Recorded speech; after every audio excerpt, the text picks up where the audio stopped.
Welcome to the Grappling Grappling Rewind Podcast.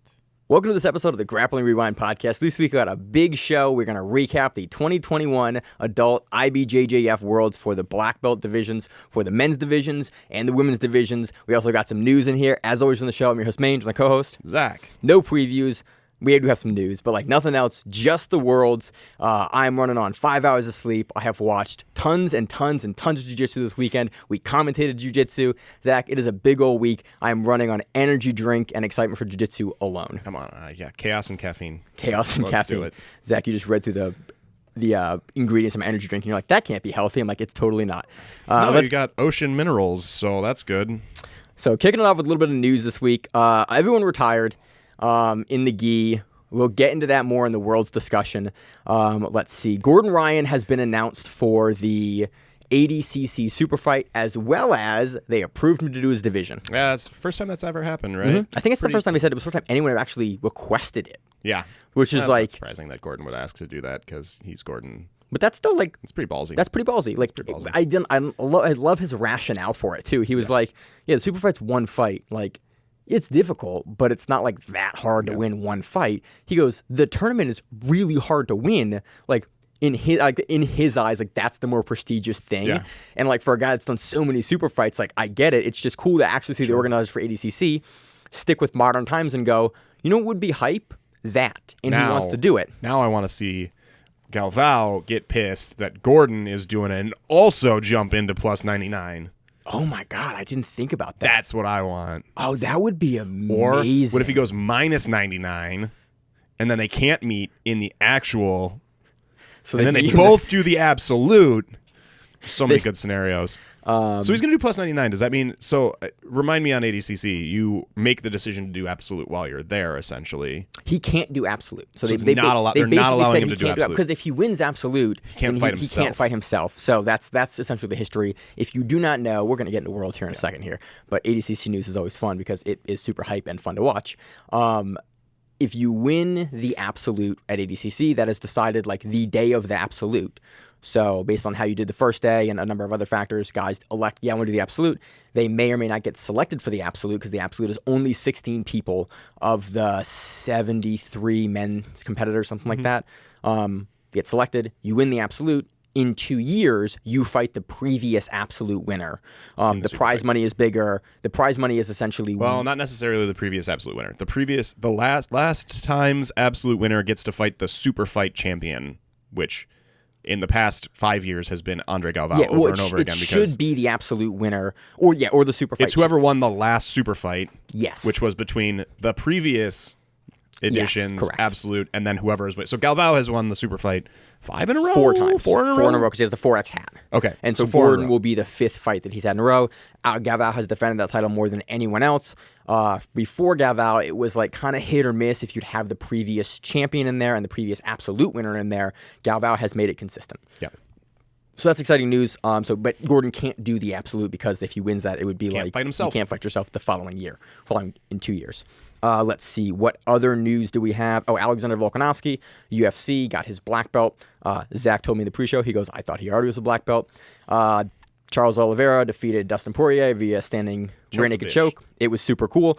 Great fight. Love watching the dynamism of Charles Oliveira and watching him continue to get better. I'm forgetting a bunch of other news. Oh, we have an announcement. We have Rose Namajunas is going to take on Daniel Kelly at Fury in a couple weeks. That's Fury cool. Grappling, so that is exciting. That is a really interesting matchup. Rose has a really great standing game, but also a really dope grappling game. She's hit a bunch of flying arm bars in MMA and Invicta. And in the UFC, I think stylistically, you can't really get too different between those two. Oh yeah, like Daniel Kelly is nice, controlled, fluid, finesse, and Rose is gonna fuck your face in. Rose is like boom, flying whatever submissions. Yeah, Rose is coming at you, and it'll be interesting to see that. It'll be super fun. I can't wait for that one. I don't think I have any additional news. This is when ADCC has announced for their open divisions, which they are gonna run September 15th in Vegas. So they are now doing like an adult and masters like open division. They have all the weight classes announced. So if you want to do ADCC but not have to fight like professional monsters, you can fight amateur monsters, and they have decided via an online poll, which is, I love how they make rules, to allow heel hooks in the masters divisions, and we laugh about it, but I honestly am really happy that that's how they decided it. 88% voted yes, which, fuck yeah, absolutely. Yeah.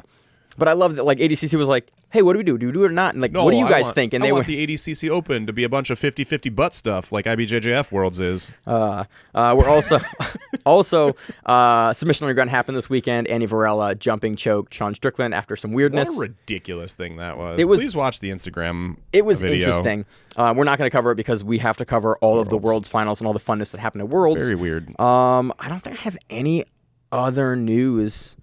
Zach and I did some commentary this weekend at Copa Virginia. If you want to listen to us talk about matches live, you can find those on the Copa Virginia YouTube page. Yeah, they slowly get released over the next week or two. Mm-hmm. Some good matches there. Want to hear us commentate or want to book us for commentary, let us know. Shoot us a DM. We love doing commentary. It was fun. It's always fun to commentate. So let us know. If you do not follow the Grappling Rewind on social media, highly recommend you do that. We post from time to time, a lot of Instagram story stuff. Get in touch with us, DM us, that sort of thing. Feel free. Personal Instagram accounts, Zach BJJ. Yep, and at Grappling Rewind. Yeah, at Grappling Rewind. I have in my like a personal one that is just me in different color gis, pretty much. It's the only thing I post because I'm about that. But follow the Grappling Rewind. That's primarily, if you actually want to talk to us or DM us, that's the one you should do it through. Let's see, and share the podcast with a friend. I'm trying to plug the show at the beginning of it That's little a smarter more. way to go about it. Trying to. If you like the show, please share it with your new blue belt promoted friend, because they now blue belt. Share the show. They now know jiu-jitsu well enough to understand the importance of Worlds, and we are a good jumping off point to explain why it was such a unique event.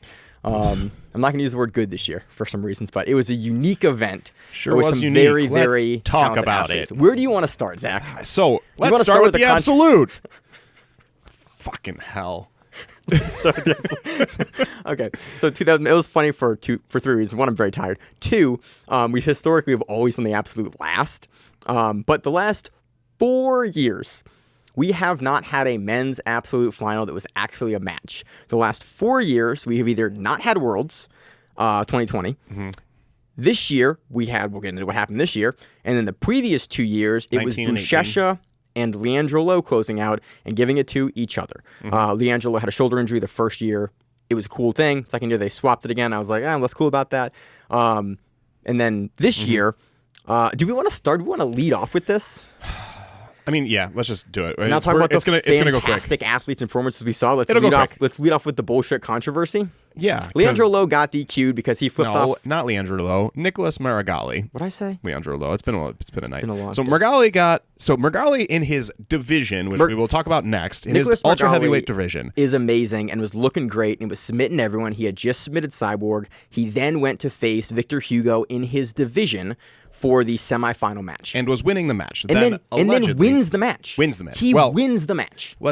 He was winning the match, and allegedly, Victor Hugo's coaches started harassing him on the mat. Sanji and Lovato. He was also getting... Marigali responded by flipping them off from on the mats with about 30 seconds left in the match. Originally, he was penalized for that with penalty points, but still won the match because he won the match. So they say Marigali won the match. Then a little bit later in the day, all of a sudden, Marigali does not win the match because he's DQ'd. And not only is he DQ'd, he was either DQ'd from his match and the absolute, or he was DQ'd from his match and then suspended by the IBJJF. Which means that he can't compete in the absolute final because he's suspended. It was one of those two. So in the absolute final, the scenario that they decided to go with, too, was instead of it being the person that Marigali beat in the semifinals going on to have a finals match, they just didn't have a finals match. And there was some discussion. So, again, I'm going to get it wrong. I may have gotten it wrong. Like, we are not quite sure who Marigali was slipping off.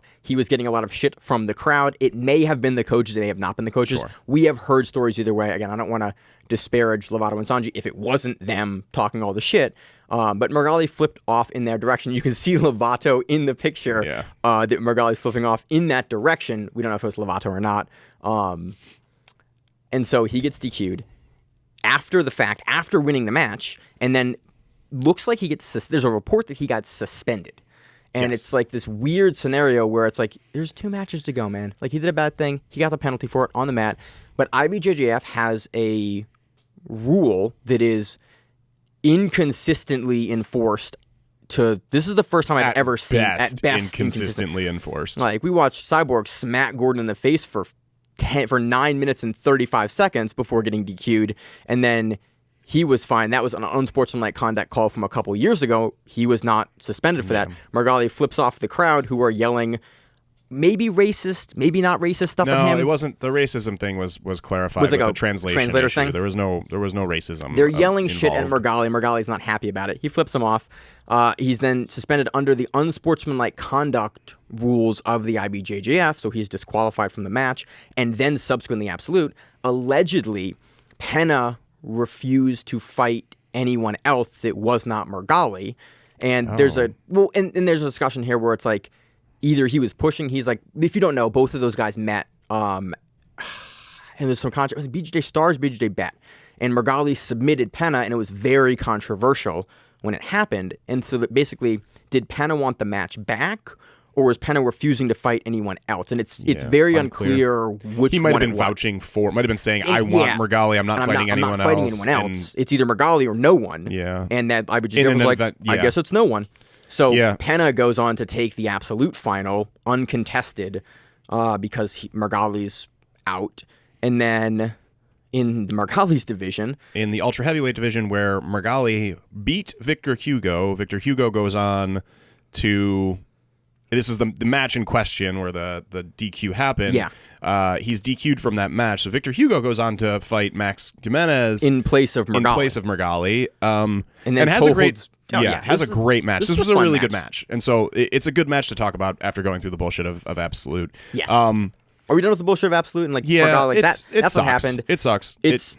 Zach and I vehemently disagree, and there's a bunch of people either way, like, that's the rule, that's what it is, but it seems a little harsh for yes, it is a rule that they are allowed to... They're not breaking any of their own rules by doing this. However, the rule is subject to interpretation quite a bit, and they've interpreted it in the most extreme form that seems unnecessary. And so it also seems like you have now tarnished your greatest event of the year for, we decided to make a statement for a guy that is the most exciting guy in all of the gi division of the sport. And they could have easily they could have been following their own rules and not disqualified him as well. It's not it's not written in their rules. If you flip off the crowd, we're going to DQ you from everything. Could have penalized them like they did, and then you move on from there. And no one would have been mad about it, except maybe some coaches. No one would have mad. No one would have been mad about that. Maybe two people would have been mad about it. I don't know. It depends on who. Let's move on to the actual good jiu-jitsu of this weekend. So, Victor Hugo, Max Jimenez. Fourth time these two meet. Hugo's 3-0 going into it, 4-0 going out of it. Max is an incredible jiu-jitsu player. That's one way to put it. Max is an incredible jiu-jitsu player. Looked fantastic in his matches leading up. I was actually really excited to see Jimenez and Margali. But he gets Hugo again. Hugo pulls guard, pretty standard play for him. Plays close guard for a while, looking to set up an arm drag series. Max stands up. Hugo does what Hugo does. He gets the underhook on the leg, inverts into this knee, like a knee bar kind of situation. But then he was going for the knee bar, and Max looks and goes, "No, I'm good." You see his knee is turned, even though it's tight when he has it. And then Victor Hugo does what Victor Hugo does and goes, "You know what? I still got your feet. Yeah. I'm gonna toe hold you," and he gets the. But there was a bit more to it than that. I think Hugo was setting up the single leg X, he was setting up X guard. Yeah. They ended up in 50-50, and then Max is like, "I know what the fuck you're doing, dude." And he does this. Max does this thing that's really nice. It's really effective at doing what it's supposed to do, and he turns away. And we saw this a couple other times in even finals matches, but we saw it a lot throughout Worlds this week. When people get into the 50-50, if you really don't want to play 50-50 with someone that's really good at it, you can turn your back to them and almost like backstepping out. And if you can control their feet while you're in that position, then it's really defensive, but it's also really hard to progress the position. So you need to exit that in order to move forward. Yeah. And so Max is playing this sort of defensive 50-50 where he's turned his back a little bit. He's not in risk of getting his back taken because he's got good control on the feet. And in the process of this, he kind of comes to a point where it looks like he's like, okay, I got to stop doing this and start progressing the position a bit more. He stands up, and when he stands up, Hugo grabs the foot and just kind of hangs onto it. as Max sits back down and sets his butt on the mat. Because Max can't progress if Hugo has this foot, because Max needs to step onto this foot to get up to start moving. And Hugo goes, no, we're back into 50-50. Yeah, and he just hangs onto it for a little bit and then sort of off balances Max just a slight bit, not in a way that gets a sweep or anything like that, but it puts Max's weight off of the foot that he has control over and onto his hips, and then the toe holds there, and he moves down on the toe. It's a really nice progression. I love this toe hold, dude, because it's a mat side toe hold, and so Hugo has control of Max's opposite leg and like that kind of pseudo knee bar, not a knee bar in the position when he finishes, but the leg that Max gets toe holded on is the mat side leg. So Hugo he only has one leg on the side of it, on the top side of it, and the mat essentially functions as the other knee and allows Hugo to like turn it over, and Max doesn't fight it very long. Like Hugo starts to turn the foot, and Max goes, "Yeah, you got it." It was tight. It was in. Yeah, it was very tight. It came on very quick, but it was the way that the commentators were talking about it. It seemed like it came out of nowhere, and I don't really think it came out of nowhere. I think there was a very logical progression that Hugo had gone through to grab it, and he had set up the control and then gave a little bump, and Max got in a position that he could finish. It was a really nice sub, a really nice finish, and a good match. Max looked good in it. Max looked good all the way throughout. I love seeing these two fight. It's unfortunate that we didn't see Margali in the finals like we should have, because I think a match Max and Margali match seems exciting to me. And that's a match that Max has talked about. When I interviewed Max before ADCC 2019 at GF Team, Max is also a local guy, so like a bunch of us were rooting for local guys this event, because there were, I think, 4 Maryland people in the finals this year, in the men's finals alone. Just wild. And so it would have been cool to see that rematch there. But again, it is unfortunate. We have talked about, I don't really want to blame it. We make a point on the show to not talk about shit that pissed us off too much. But this is such like, I think this one pissed everyone off. It just tainted the event, and now it's been 4 years at an absolute final. And Margali, so are we not going to see Margali for another year in the IBJJF? Oh, I do. I don't want to harp on it anymore, but also pissed off about this because Margali was on fire 2018, 2019. Pandemic stuff hit. He's said out in social media at least that like he had a lot of things going on. He wasn't competing as much. He wasn't training as much. He's come back. He had a couple good wins. He had a win, I think, at BJJ Stars or something like that. He looked really good.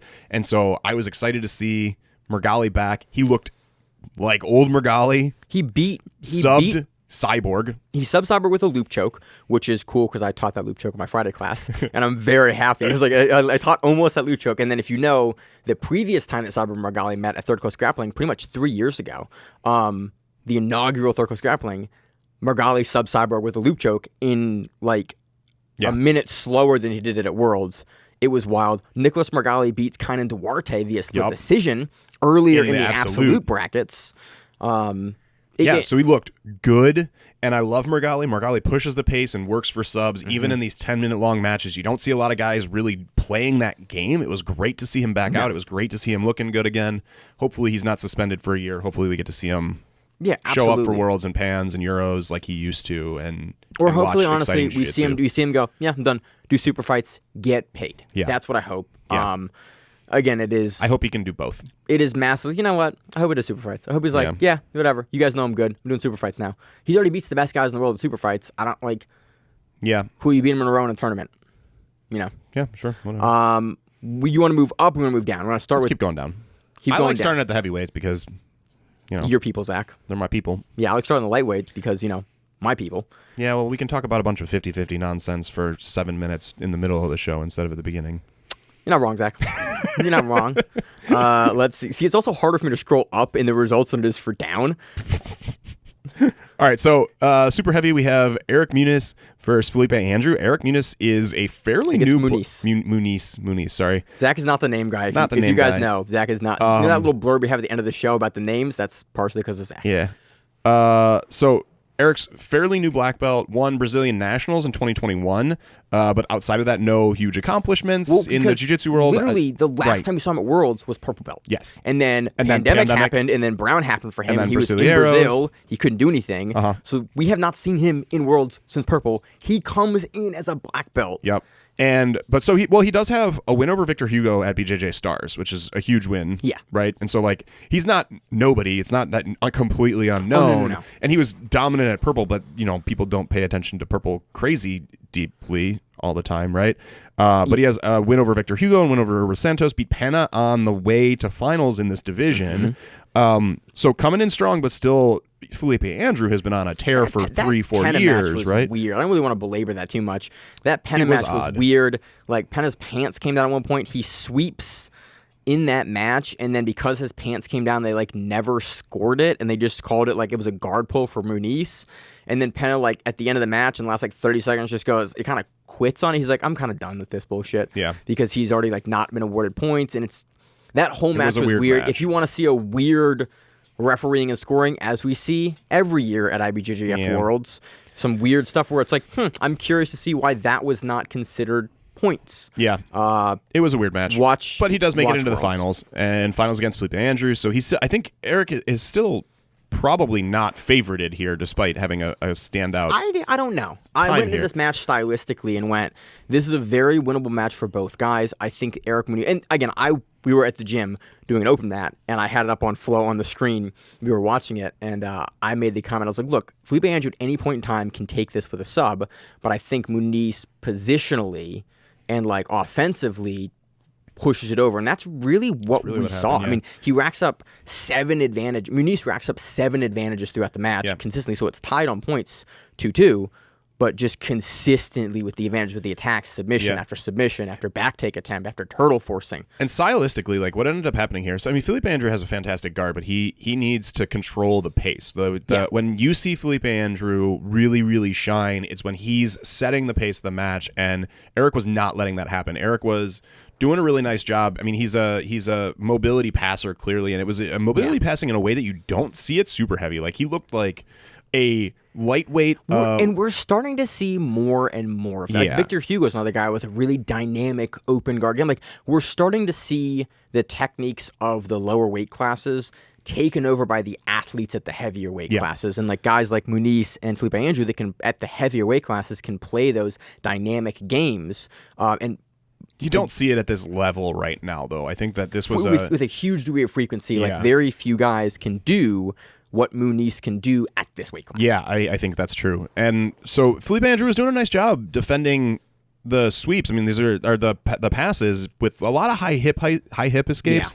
Yeah. His butt was up in the air a lot, and I think Muniz caught on to that at a certain point, and so he gets the actual pass. I think he gains some points on this because what he does is super, super smart. There's an exchange where Felipe Andrew has high hip escaped again, and so his butt is way up in the air, his knees are at his face, and instead of chasing the back like Muniz had done a couple times, he slows down, sets his chest underneath Felipe's hips a bit so that Felipe can't get his hips back down, and then gets a really strong grip on the inside pant leg. Yeah. And then after he gets that strong grip on the inside pant leg, he sort of pushes that down into Felipe's face, and then creeps another grip up back behind his back onto the top lapel, so like the collar lapel.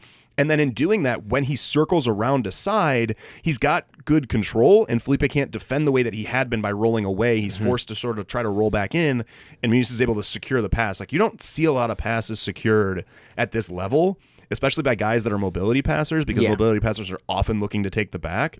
So it was really exciting to see him like step back, realized that he wasn't able to take the back. He was gaining advantages like crazy, but he wasn't getting points for it. He wasn't able to take Felipe's back, and instead changed his strategy and sort of used a little bit slower of a pace to actually get the points. I loved watching because it was predictive in the way he did it. You're like, okay, he's tried this 3 times. Plenty of guys at the high level was like, cool, this is my A game. This is all I'm going to do. This is what we're doing. And you saw Muniz go, okay, this is consistent. I'm probably going to win with this strategy. Yep. But if I really want to secure the win and get my points here, I'm going to have to change the strategy. I've already shown him my hand, and this is what I'm doing. Let me anticipate the reaction he's going to give me to do something completely different. Not chase his back, not look for the points, not look for the finish, for the back mount, but just look for the pass. And he does it. He slows down, and Andrew's just unable to get his hips away because Muniz is essentially like under him with his arms and his grips. And then Muniz transitions. I actually don't even think he gets the points for it, but he transitions quickly to a Kimura after sort of securing the position. Doesn't finish the armbar, but it was an incredible sequence, and it was a nice technical shift from Muniz. And I think it set Felipe on his heels a bit because he had gotten into a rhythm defending the way that he was. Momentum very much matched, and guys at the highest level talk about like having the momentum taken away from them, being unable to get the momentum back.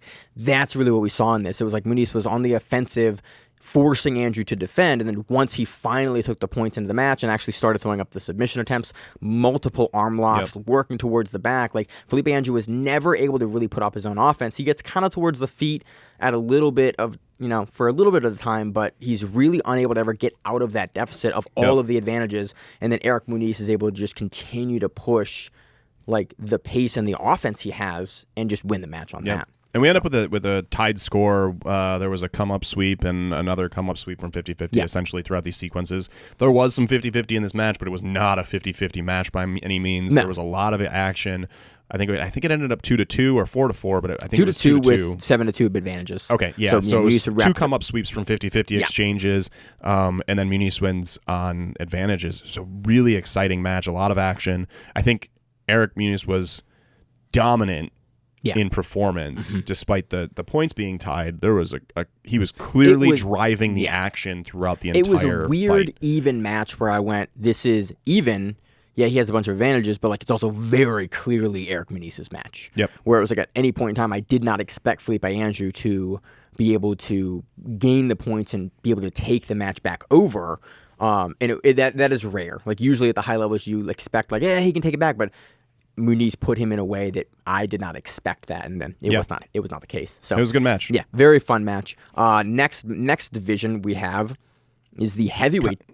Heavyweight division. We had Kaynan Duarte defeating Luan Alvarado. So Luan is another relatively new black belt, someone we wouldn't have predicted to be in the finals here. 16th seed. Yeah, 16th seed. Pete Wardzinski in his first match of the tournament, which is impressive on its own.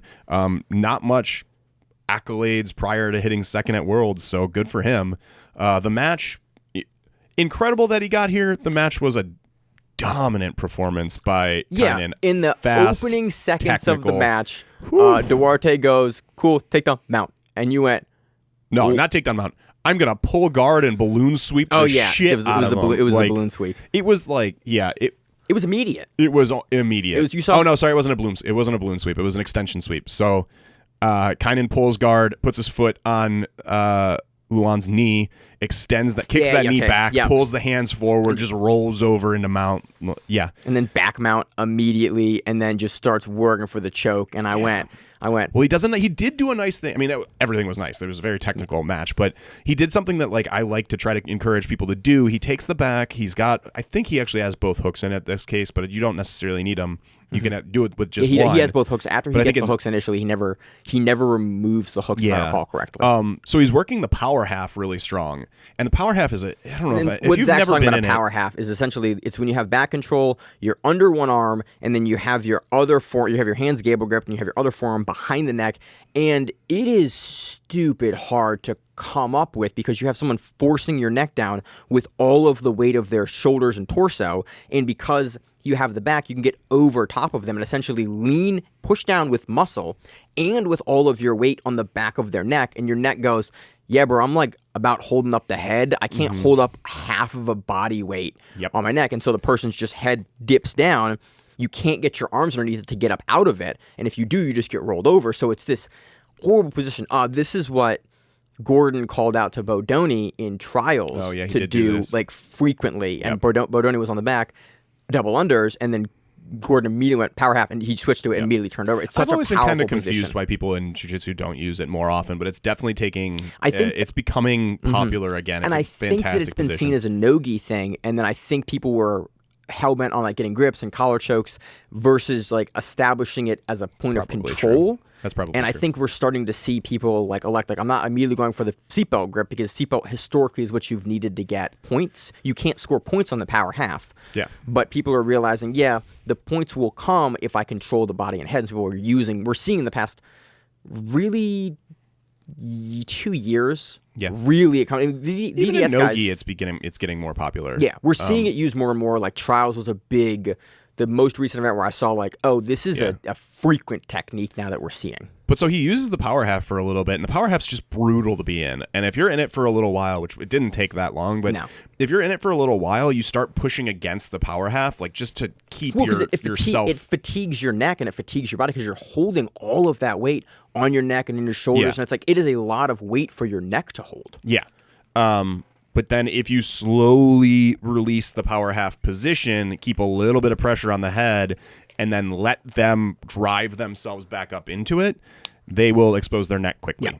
And Kynan actually finishes with the rear naked here, which is not something you see in gi often. It's hard to get in gi. You see a lot of collar chokes, but the collars will get in the way for rear naked choke. Yeah, it's the collar choke, but getting a real RNC in gi is hard. There's a lot of cloth, but using the power half and taking advantage of the space created after releasing the power half, Kynan's able to get that arm in underneath. It's on the jaw at first, but then everything above the neck is the neck, baby. Yeah, I mean, Lima eventually picks his head up. Yeah, he gets it under eventually, but finishes with the RNC. It was a really nice sequence, and I wanted to point out that the power half was used here because it's a super useful technique and something that people should be more aware of. We're seeing come to prominence. Obviously, we're seeing it win a World Finals match.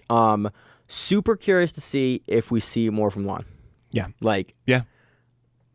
Was this a breakout performance or a one and done? Yeah, and with Worlds, you can have guys. That's why Worlds and these big tournaments are so fun, is because you get guys where it's like, man, you showed up and did well. Usually it's an indicator for things to come. Yeah, usually. Usually you don't fluke and do good at Worlds. It can happen, and it has happened. There's been guys where it's like, man, you had a good year, and then never replicate it. But usually it's indicative of you're going to be around more. Mm-hmm. He beats Ryder Zutri. He beats Dimitri Souza. Good names. Yeah. He's not a guy we expected to see in the finals. 16 seed. Duarte did very well against him, but Duarte does very well against almost everyone. Yeah. So I'm trying to think about who good he was. Pretty much everyone. Very, very fun. Again, nice to see Duarte get another world final. Yep. I hope that he gets to keep this one. Even though he won the last one and I don't care, he still won it for me. Moving on to the medium heavyweight division, we have Lucas Barbosa and Gustavo Batista close out for Team Czech. That's Team Atos. Yeah, Atos. And I'm looking at BJ Heroes because BJ Heroes consistently, I like how they list their results. There are sometimes errors. This was Team Checkmat. They're not Checkmat. They are Team Atos. Very Atos. Very Atos. Yeah.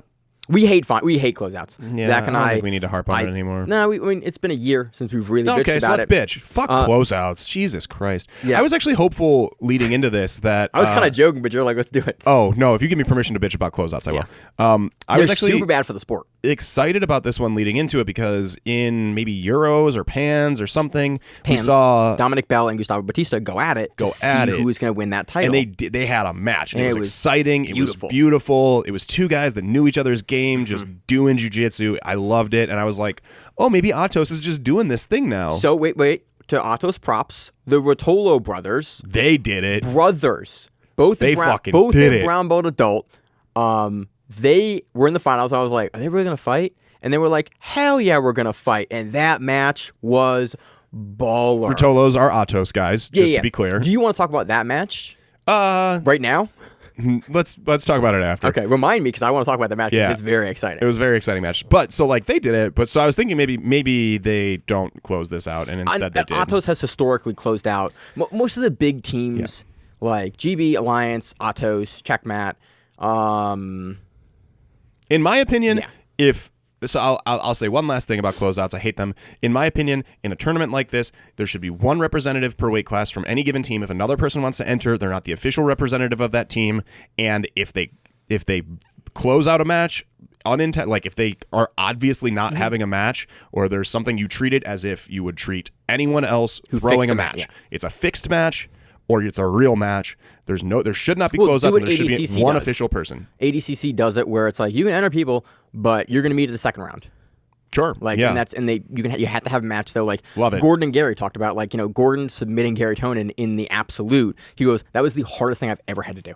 Yeah. He goes, his first coach, or his second coach, but his real coach that brought him through the ranks, and he had to go and he had to go submit Gary Tonin, and it was it was a heartfult moment. But that's it's also it gives legitimacy to the run that he went through because he had to go through and beat everyone. for me, it severely diminishes the accomplishment, and it shouldn't because both these guys are world class. Though. But it's like it does, though. You have gold and silver, but I want to know who was the best on the day, who the actual world champion is, not who they decided to be the world champion that year. Yeah. In the end, there are 10 ways that this could be better and closeouts could be avoided. And for the past 25 years, IBJJF has just not given a shit. They're clearly just fine with it, and it's horrible for the sport. Yep. That's it. Yeah. I mean, it's bad for the sport. These guys both had incredible runs. Gustavo Batista defeating Leandro Lo in Live by the IBJJF rules, Die by the IBJJF rules, Leandro Lo. Lots of controversy in that match. You should watch it, and you should make your own decisions. There was a really late stalling or fleeing the matter stalling call that Leandro was hit with eventually, like in the last 16 seconds. Yeah. And you can make an argument that it was valid. It was not. It was, again, unfortunate to see happen at a semifinal at a world level. But it was at least within the bounds of the rules and controversial, yes, but that's one of the things that frustrates me most about watching the IBJJF is every single Worlds there are always a bunch of matches where it was like, well, that's one way to interpret it. Yeah. And there's just so much. I think a lot of times. Yeah, it's just frustrating to have bitching. so much subjectivity in stuff like this at a World. It was frustrating. Like I think honestly, like we love covering the Worlds. It is a great event. It's a showcase the highest levels of the gi. That and World Pro are the two most prestigious gi tournaments. It is so frustrating to have it always be marred by some weird significant rule event, and it is so consistent. Like every single year there will be a bunch of matches that are like, that's weird that rule happened like weird. That and it's just frustrating. And it just, again, the more we do this, the more years we do this, the more it just continues to become frustrating for me because these guys are showcasing at the highest level, and we're talking about bullshit within the rules versus like what the athletes did and the amazing feats that they overcome and fighting each other. Yeah. So moving on to the next middleweight, the next division. Tynan Dalpra versus Azaki Bahens. Azaki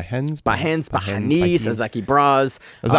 Azaki. Let's call him Azaki. We've called him the wrong name over and over again. Yeah. And so Tynan is not, I mean, at this point, Tynan is a well-known black belt, but to be honest, he's still pretty new to the scene. This is the his first year. Worlds at black belt. Mm-hmm. It's been a weird couple years. He's been black belt for over a year now, I think. Maybe just EUG was his Time's weird right now. When he lost to Jonathan Alves at EUG. That was his black belt debut. Oh, and that was kind of recent. Yeah. So he's been on the no-gi scene competing at high levels when he was at brown belt, and he's been a guy that we've been watching for a long time. He's been competing at black belt. So double gold at black belt at brown belt. Yeah. Last Worlds before this one. Yeah.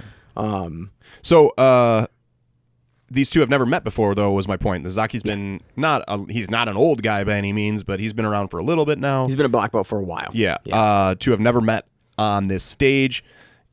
Tynan did not look like Tynan this Worlds.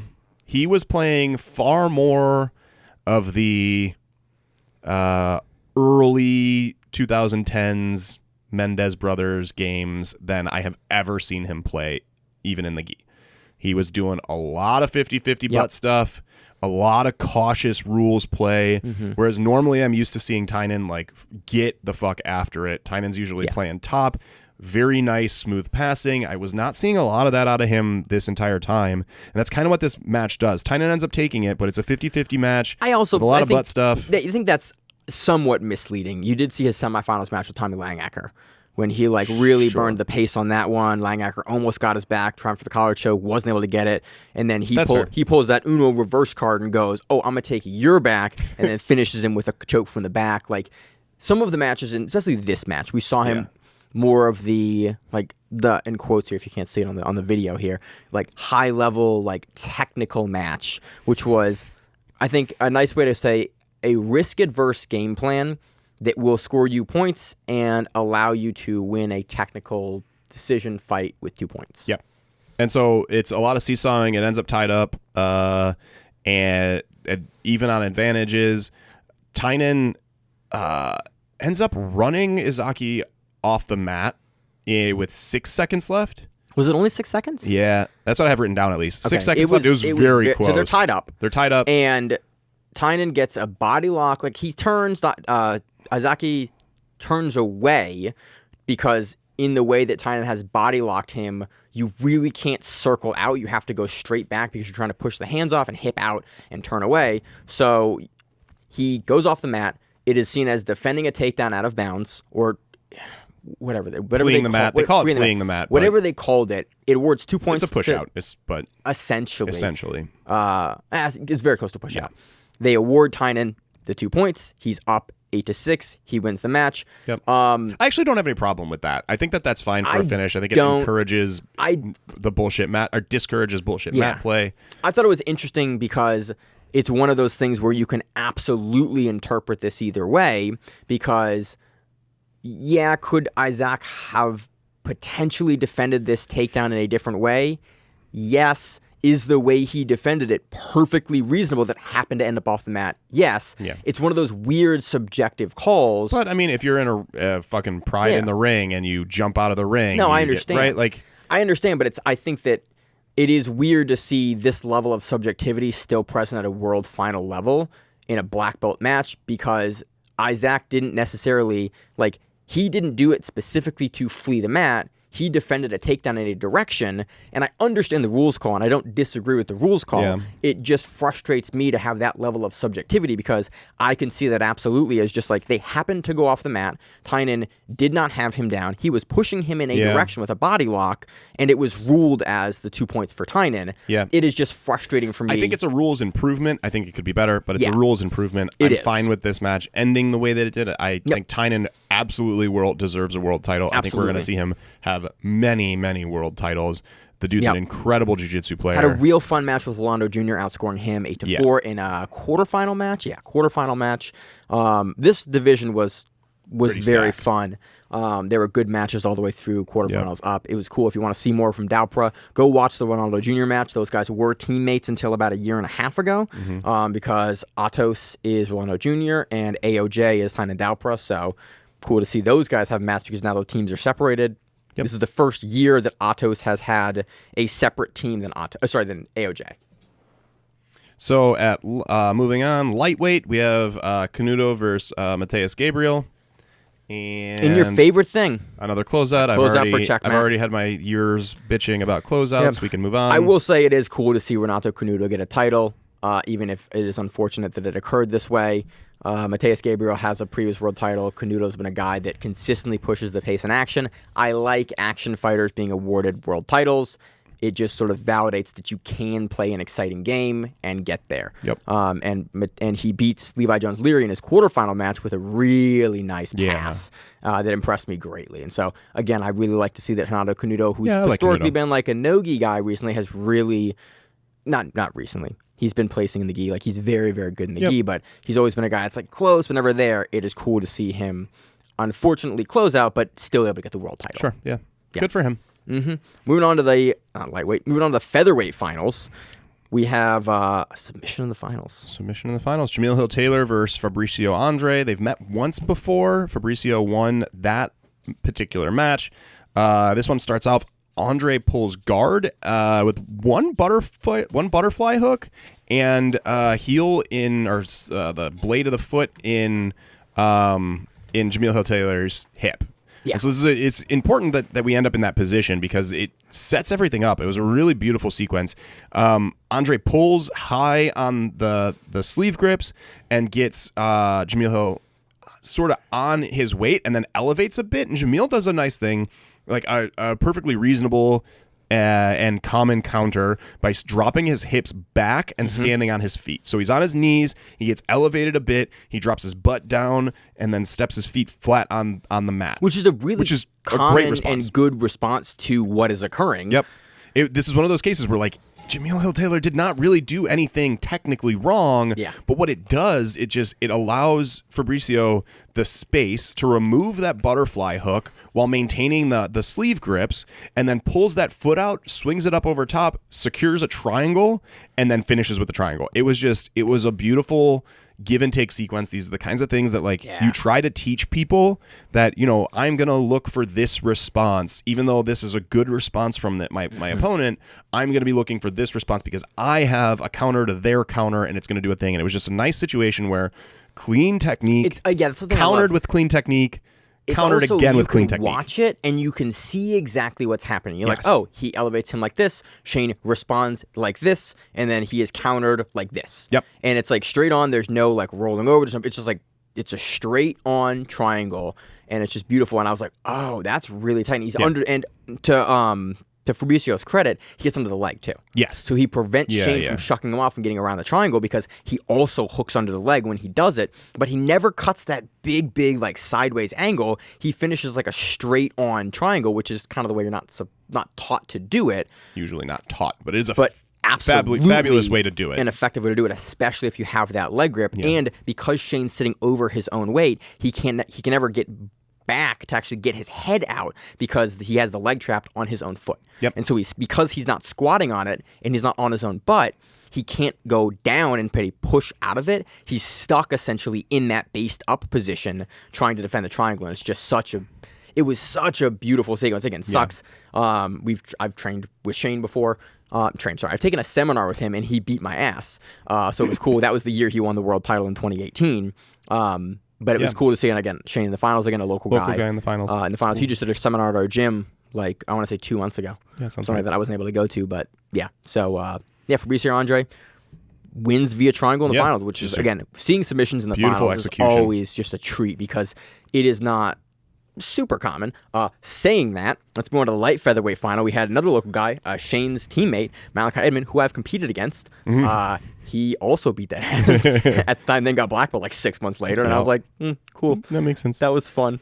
Relatively new black belt on the scene. Yep. Again, there's a lot of new black belts in this world because of pandemic stuff. We have some guys showing up. No country for old men. Like new black belts coming onto the scene, I think it'll be the thing, the norm now. Yeah, and it's like I think it would surprise me to not have new blood every year take a title. Like someone in the women's or men's weight class that's a new black belt this year coming up, 19, 20, 21, 22 as a new black belt winning a title, I think will become the norm. Malachi's a new black belt. Looked good through the entire He's got wins over tournament. Junior Ocasio and Pedro Diaz. Like he's not someone that's like unheard of by any means. Oh, absolutely. He's Jamil Hill-Taylor's He's a guy teammate. that we know locally, and I see a lot locally. So it's again that maybe colors him, but has very, very high level wins. Makes it all the way to the finals of the world at his first year at black belt, which is wild. Yeah. And then there's the Diego Patto, who has just looked incredible lately. Dude, we talked about him. Holy has hell. He had the best year? Absolutely. Of anyone at 2020. I think that Mikey Musumeci at who's number one? First time in forever. Musumeci's been. He passes guard with the quickness. You're like, yeah, cool. You're not a lightweight. Yeah. You're a smaller guy. I'm going to move into you. Great game plan versus Mikey Musumeci. Comes into here. He won Nogi Pans. Yep. Nogi Worlds. Yep. Gi Pans. Yep. And Gi Worlds. Yeah. In the same year. Mm-hmm. And also beat Mikey Musumeci just ever, like doing that in a year on top of all those things. He lost to Cade, right? Was that the division? I don't remember. I think he lost to Cade. I think he lost to Cade. It doesn't matter. In the finals. You can lose a couple matches here and there and still be the best in the year, but beating Mikey anyone that's like beating Mikey in anything is We'll talk about Mikey here. No, he's next. He's next. Yeah, he's next. After this but one. like that alone is an accomplishment, I think. That is an accomplishment to hang your hat on. Period. Forever. It's like, cool. Oh, you beat honestly, a black belt? Good for you. Yeah, good. Yeah. Right? But then also taking all 4 of the major IBJJF, the 4 biggest IBJJF, incredible. And to cap things off, this match was a delight to watch. Patto he did not look like a lightweight out there. He was playing a game. Well, this is light feather, too. Light feather, yeah. No, I mean, anything below middle is lightweight to me. Okay, Zach. Calm down with you big people jiu-jitsu. He was playing a aggressive top game. He pulls guard to start.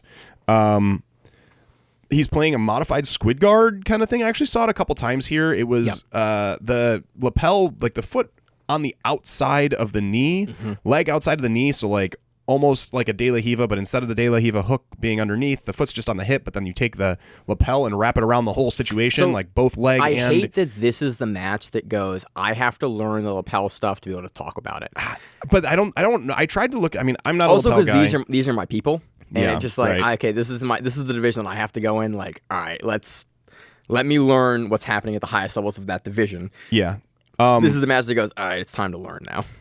Well, I mean, also, I tried to look at. I mean, I'm not a lapel guy myself, but I tried to look up if there's a name for this particular brand of lapel guard. There is. Is there? I couldn't find it. Maybe it's not Tarantula. It's of course. There's a bunch of names that they cycle through, and Zach and I are boomers and old now. In my day, we had 4 guards. Back in my De La Hiva guard was the new hotness. Marcelo haven't even invented X guard yet. Yeah, that's the land that we live in. I think you were trying to make a joke there, but honestly, when I started, De La Hiva was the new hotness. I wasn't making a joke. I was actually literally going, yeah, it was, old. X guard was just becoming a thing. Oh yeah, that was new tech. Yeah, so he's playing this. So he's playing a guard that Zach and I can't name, but we can describe to you. You should watch this match. This is what jiu-jitsu, especially at the lower weights, is becoming. Yeah, and it's going to become. Which is weird because we were just talking about the upper weights getting a little bit more lower weighty, and the lower weights getting a little bit more upper weighty, and it's nice to see. It's nice to see the expansion of jiu-jitsu and guys now using all of the tools that are available to them and inventing new tools. Yeah, and these squid guards and lapel guards and tarantula guards and rubber guards, gubber guard, and all of these lapel entangled guards are becoming tools that we're now seeing Zach and I at local tournaments at the white and the blue belt level. The new generation is here. And Patto is using it to win world titles. Yes. So, but the most interesting sequence in this actually comes with Malachi in closed guard and Patto on top. We get there after a little bit of exchanges.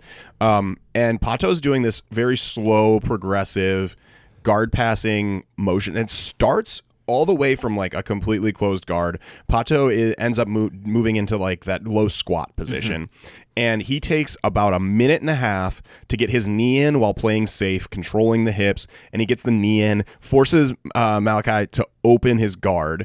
And once he opens his guard, Patto immediately drops his head and shoulders down into Malachi's hips, but also maintains that knee that he worked it way up into the guard. He keeps that on Malachi's thigh. And so by dropping his head and shoulders down, he's able to control the hips, and then by keeping his knee on top of that leg, he's able to control the leg, and Malachi doesn't have much offense to work with at this point. Because you're pushed in and trapped, and it's well, any way that you really turn hard, he can pass. Yes. And so as a result, you're stuck in this straight position, and your opponent's crushed you in enough where it's well, I don't really have a good option. I have to make space to get away from you, but any motion that I put into you, you will be able to redirect because you've got my hips in those positions, and you've got me so square. And that's exactly it. And so Malachi's choice really at this point is to try to go away, to create space linear to the direction that Patto is putting pressure in.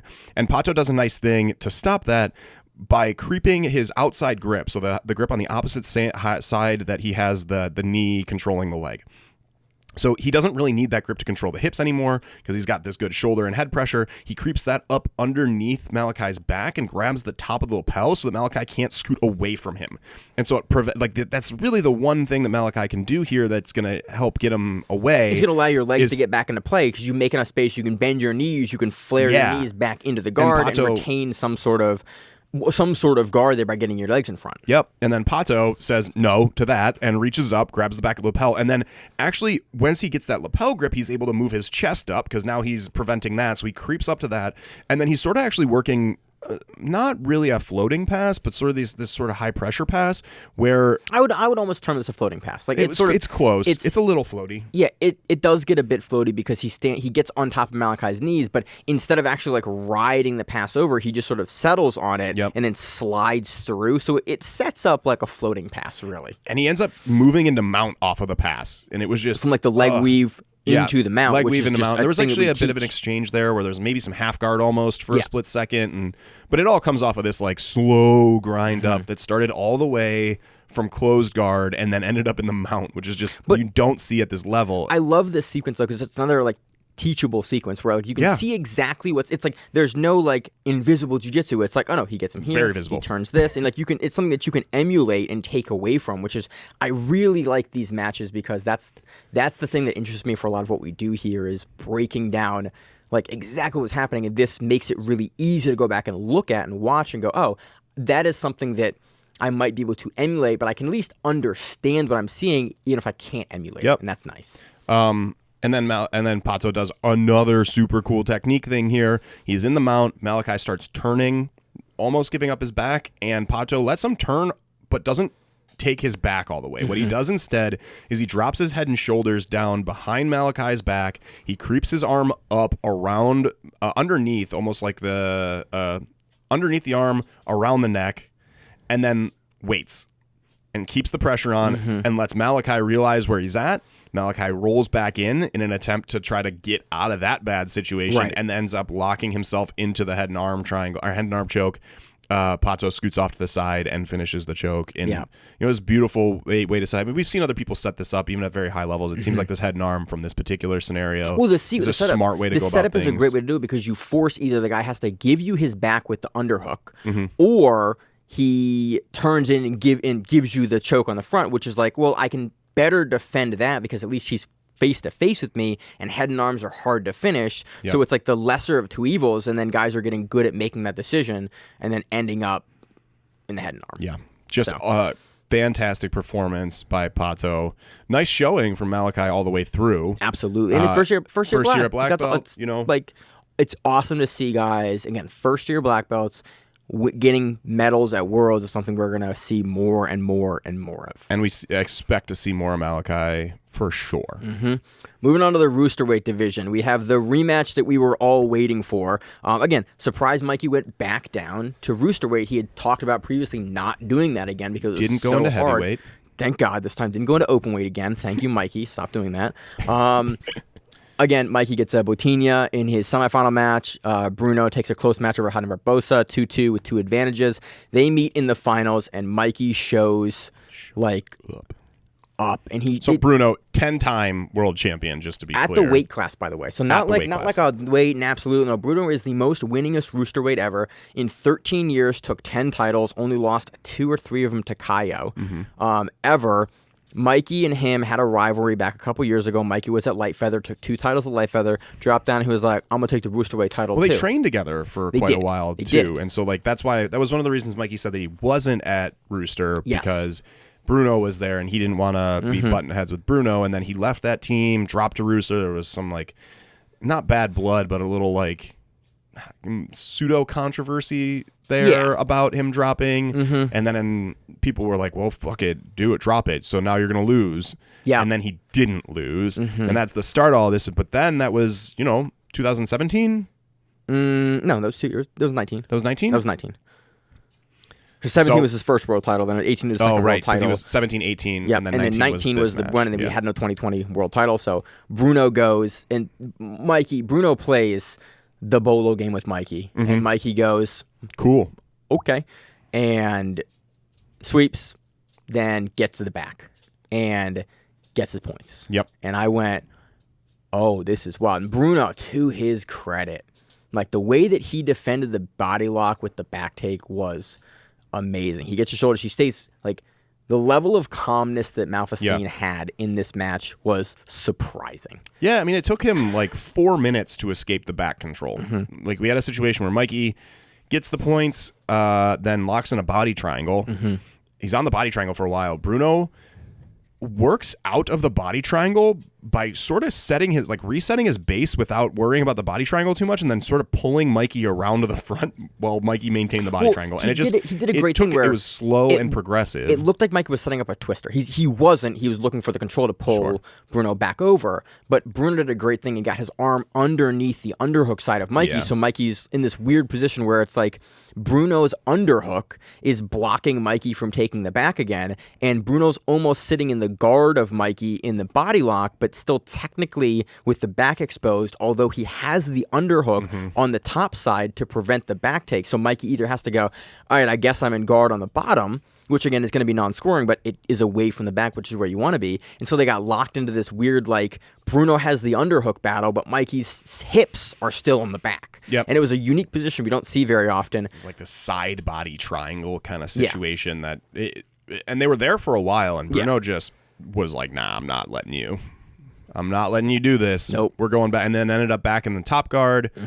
Match kind of played out. The match was very, very slow after that. The initial sequence with the feet was like, I thought it was an interesting tactical decision for Bruno to decide to play the Bolo game with Mikey. Yeah. And then gets swept, and then gets his back taken. And then, again, there is so much more. And I'm honestly kind of glossing over because the way in which Mikey does it and takes the back is there was some interesting, like even for me, a person that doesn't play that, there were some really interesting leg control points that Mikey was using throughout. Like he had a lot of like he's a wizard. He is a wizard, and it's very hard for me as a non-wizard to like be able to break down. And I worked on it. Oh yeah, but it's also something we're working in the gym. There's a couple folks that are like really heavy bolo guys, and I'm picking their brain in the gym to try to better understand this style of game. And these are guys that look at Mikey's game heavily and are helping like to educate me on that. So I'm doing the work, but I'm just not there yet. So it is cool to see Musumeci implement this game that fascinates me. That I am learning.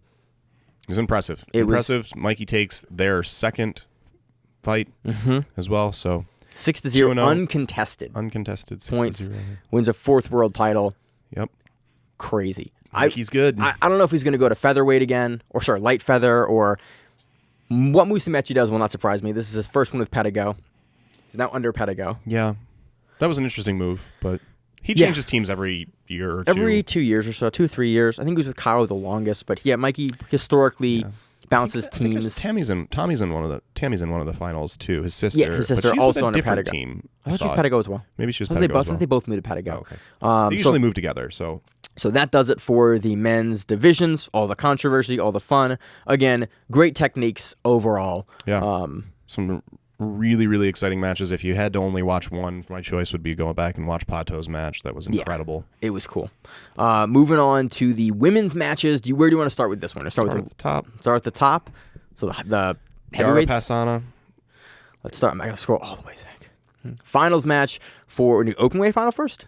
Yeah. All right. Open weight final. We had Gabriela Pasana defeating Yana Suarez via points. Yeah. Gabriela. So this, I think we can basically talk about the absolute and super heavy female finals in the same breath. It was the same two people, Gabriela Pasana and Yara. Gabby Pasana wins both of these matches, the absolute and super heavy, and in their very, very similar matches. They feed right into one another. Gabby pulls guard. There's a lot of 50-50 seesawing. At the end of the finals match for the absolute, it's 4-4 after some seesaw sweeps. Yara stands from the turtle, or Gabby gets a sweep, a non-50-50 sit-up sweep, a real sweep off of the 50-50. A real sweep. If you don't know, Zach and I are not a huge fan of 50-50 sweeps. Me, probably more than anyone I know. But it's a lot of 50-50 come-up sweeps, and then Gabby hits legit non-come-up sweep. Towards the end of the match, Yara turtles, and then Yara stands from the turtle. Gabby runs her off the mat, gets the takedown out of bounds / push out / escaping points or whatever. One of those, like, there was a legit one where I was like, okay, like I think that was a legit scoring one. It wasn't as nearly as controversial as the one with Dalpra and Behance. And so that happens in the last 45 seconds. There's some standing work in that match, and then that ends in Gabby's favor, 8-4. We have a very, very similar match for the super heavy final. Let's talk about the open weight. That was the open weight. Yeah, I'm saying let's talk about the other open weight, the big thing, Gabby Garcia. In both the open weight and the super heavyweight, being choked from the back. Oh yeah, that's worth talking about. It's the first time in ever, I think, that Garcia has been tapped as a black belt. Garcia retires after that match. Has had a long storied career. Again, I'm a big fan of Gabby Garcia. People have differing views on her and her career. I've always been a fan. Super nice lady. Yeah, I think she's a wonderful person. She is.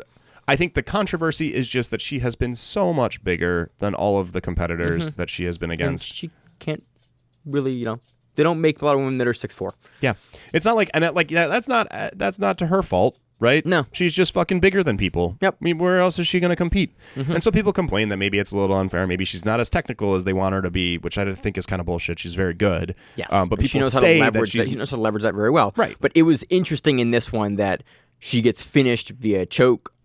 She's been around a long time, too. Yeah. I mean, you don't win 4 ADCC titles and Yes. I don't remember how many titles Garcia has, but a multitude of world titles without being around being a black belt for a long time. And so it was nice to see Garcia come back. It was also nice to see her retire at Worlds. Yep. But it was interesting to see her get choked in both the super heavy finals and in the open weight. Yeah, and she recently got choked at that flow.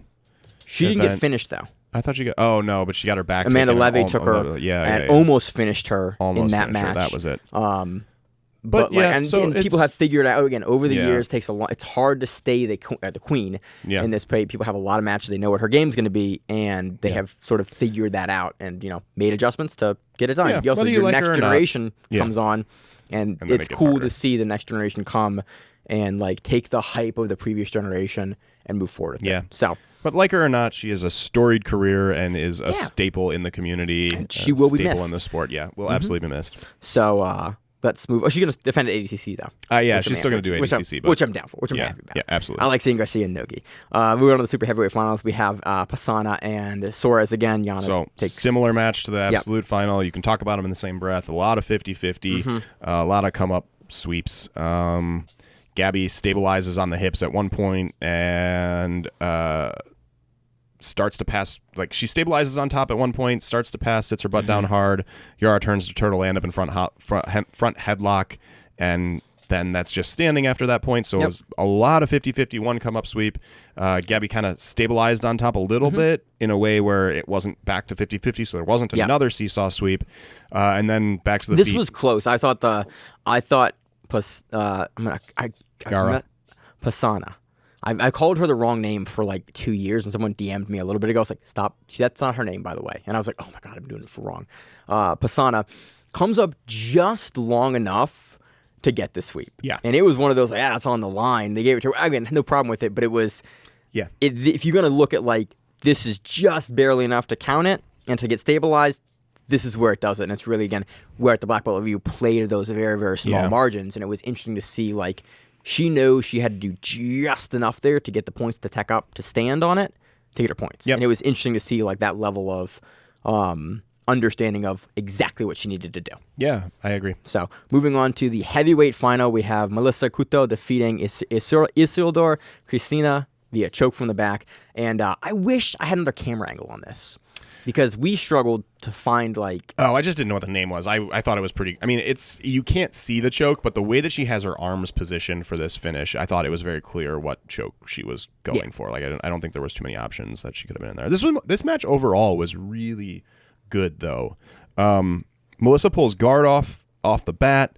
And stabilizes in a headquarters kind of position while Silva's trying moving into single leg X. And there's some really nice mobile guard work here. And this position that Silva ends up in is this X guard with the lapel wrapped underneath the leg to secure the top part of the X guard. It was a nice looking position, and she starts to try to work some bolo stuff from it, and nothing actually plays out. But the guard work was actually really nice at the beginning of this night.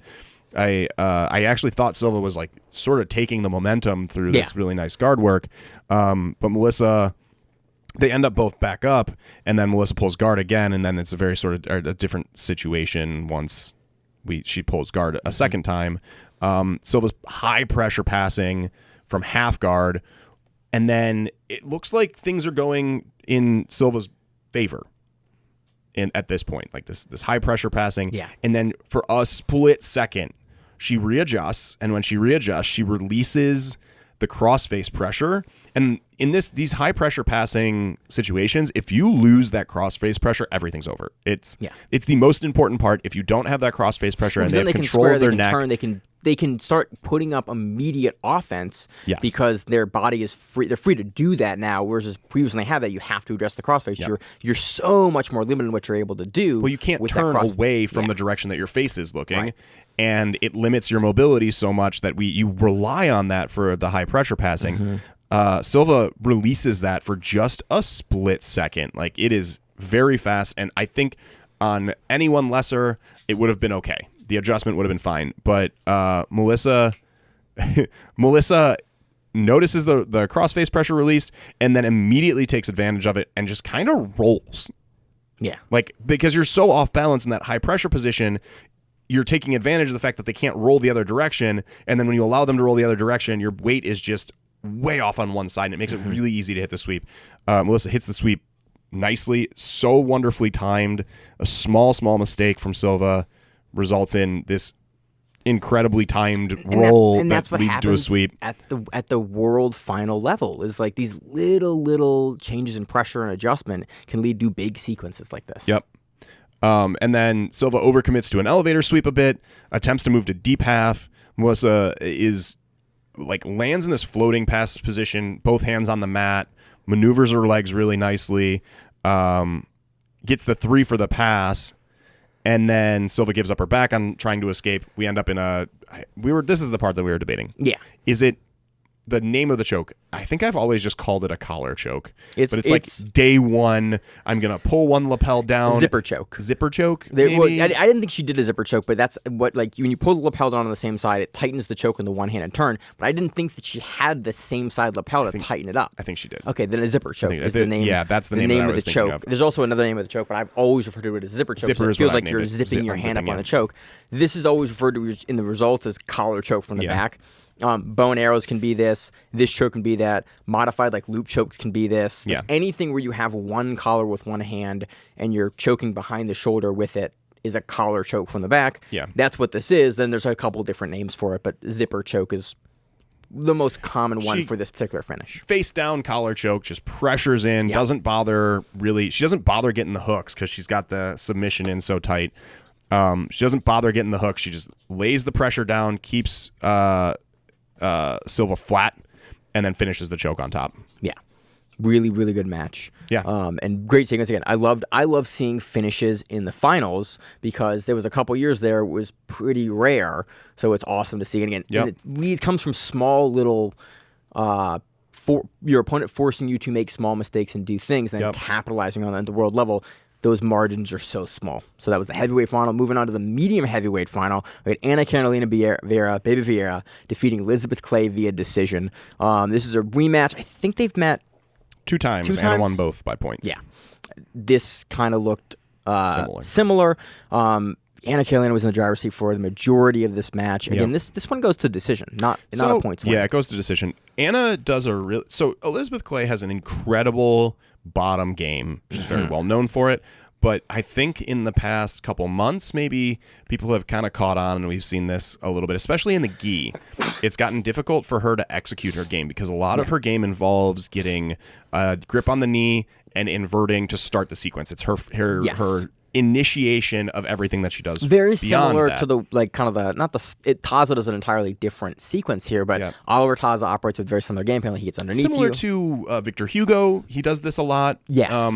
He has some things that he does that I think allow him to move into this position a little bit more, whereas with Elizabeth Clay, she's looking for the knee bar sweep. She's looking for the knee bar entry the knee bar. The knee bar sweep and the knee bar entry is the thing that she wants in her A game, and she is very dynamic and do a host of things, but at big tournaments and events, that is very much what she wants. Yep. And 50% of the time, if not more, she gets it. It's a very reliable strategy, but there's a couple people like Ana Carolina Vieira and Rafaela Guedes have figured out exactly the game that she is going to be forced to play with, the style of game that they have, and stylistically, she has a very difficult time against I don't even know if this is a stylistic thing in this particular case. Vieira just knows that if she can control Elizabeth Clay's outside pant leg, as long as she does not ever let that pant leg go, Elizabeth Clay is not going to be able to start to execute her game. Right.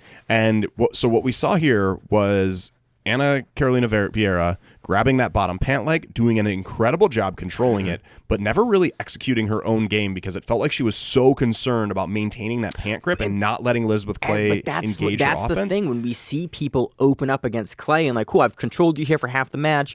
I'm going to start going now. Elizabeth Clay goes, cool, you're just going to let me play my A game.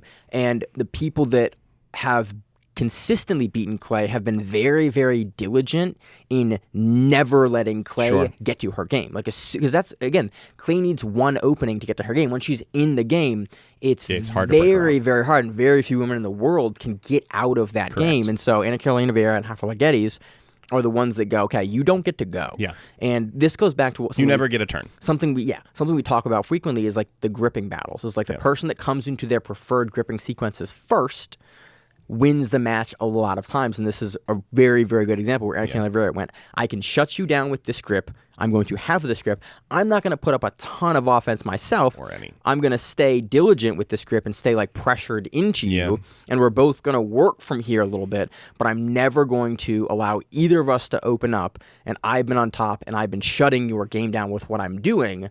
She wins a close decision.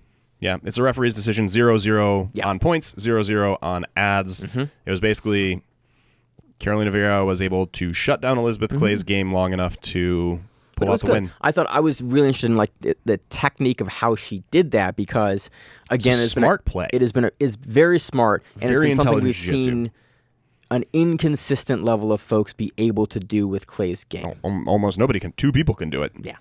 So there's 2 people in the world that are capable of doing that. Consistently. Consistently. So that was the match. Again, it's cool to see Clay get a world second place medal, which is awesome. She looked great in the semifinals where she gets a nice toe hold over Club now. Yeah. Very, very fun division. On to the middleweight division. Anjessa Sintra defeats Tamara Ferreira via advantages. 2-2, 3-1 ads. This was a great match, actually. A lot of times when there's wins on ads, Sintra's matches. I'm a big fan of Sintra's game, and she's someone that we've watched for the last couple of years, and like I enjoy her game. Yep. It's a double guard pull, and Sintra sinks in a straight ankle lock that looked pretty legit. Like she was putting some torque on it. Like she was down on it too. She was doing that face down, that belly down where you're like, all the positions. This could get like really nasty. Tamara she's limping today, I imagine. Yeah. Like you can adrenaline through the rest of the match on that, but that hurts today. It wasn't quite Patrick Gaudio, Hamza Bahal, but like it was tight. You're looking close where it's like you're gonna be sore for that one. Yep. So after that they end up in 50-50, and Sintra eventually stands to take top and starts passing. Tamara is playing a lot of lasso spider and looked really good at it. Like she was engaging, mounting an offense. Sintra was on her heels a little bit with the attacks, and Tamara gets a very she played at a really close margin where I was impressed that she was willing to engage in that guard from the standing position as long as she did. Yeah. And I went, man, you are confident on a level. And that's why, again, I like that game, because it's like she was confident in a level where it's like, man, it's not overconfidence, obviously, but it's like, man, that's a dangerous game to play. You're engaging with someone in their best guard, and it's just like, man, you're doing all the right things. Your hips are in the right place. The grips are being adjusted the right way. The pressure is consistently in a way where you can't be taken over, but you're getting turned a little bit here and there, and you're addressing it. It was dynamic, good jiu-jitsu in someone's A game in a standing like lapel guard like that, and it's like, there's I mean, even at this level, there's not a lot of people that can play that game in Tamara's spider guard for that long, and Tamara does land a textbook balloon spider sweep. Yeah. Well, I don't know if it's a balloon sweep in that particular. It's not a classic sweep. Spider sweep. It's that one lapel outside spider sweep where you just like chuck them over to the side. The spider guard sweep, the one that everyone's trying to do not first all the time. Not the overhead spider guard sweep, but the one like looks kind of like a butterfly sweep to the side, but it's with the spider hook grip on the side you're taking. Yeah, but Sintra is beautifully aware of her own position there, and so what ends up happening is you see the moment that she shifts. Sintra's trying to maintain the top. She gets brought over to a certain degree, and you can see her change from I'm defending this to I'm now getting the best position I possibly can after I get swept. And she does this sort of inside roll and brings her knee through and lands. She gets swept. Yeah. But she lands in 50-50 and is like ready to go again. And that's something that you try to encourage students and younger jiu-jitsu players to do, is like, if you can recognize that it's game over, you lost this battle in this particular match, you've lost this battle, put yourself in the best possible position you can once you've lost it. It's something you see at the lower levels, but at the higher levels, it's like because people tend to fight to such the nth degree to just stop any positional scoring, to see someone address and immediately go, like, to admit that they have lost the sweep battle and immediately fire off and like be like not okay with accepting the next position, but like actively go, okay, it's not worth it to continue to fight through this because the gripping sequence is too strong. Let me immediately start firing my own offense from this position, not just try to lock you down, but actually immediately try to like come up off of this into a position that I don't want to be in. Was like it's rare. Yeah, it's not rare. Something we commonly see, so it was cool to see in this match. Yeah. And then so we end up in 50-50. Zak's favorite position. But no, in this case, it was good, right? Because it wasn't seesawing 50-50, which is that's the thing that I hate. I think the 50-50 position's fine. With heel hooks.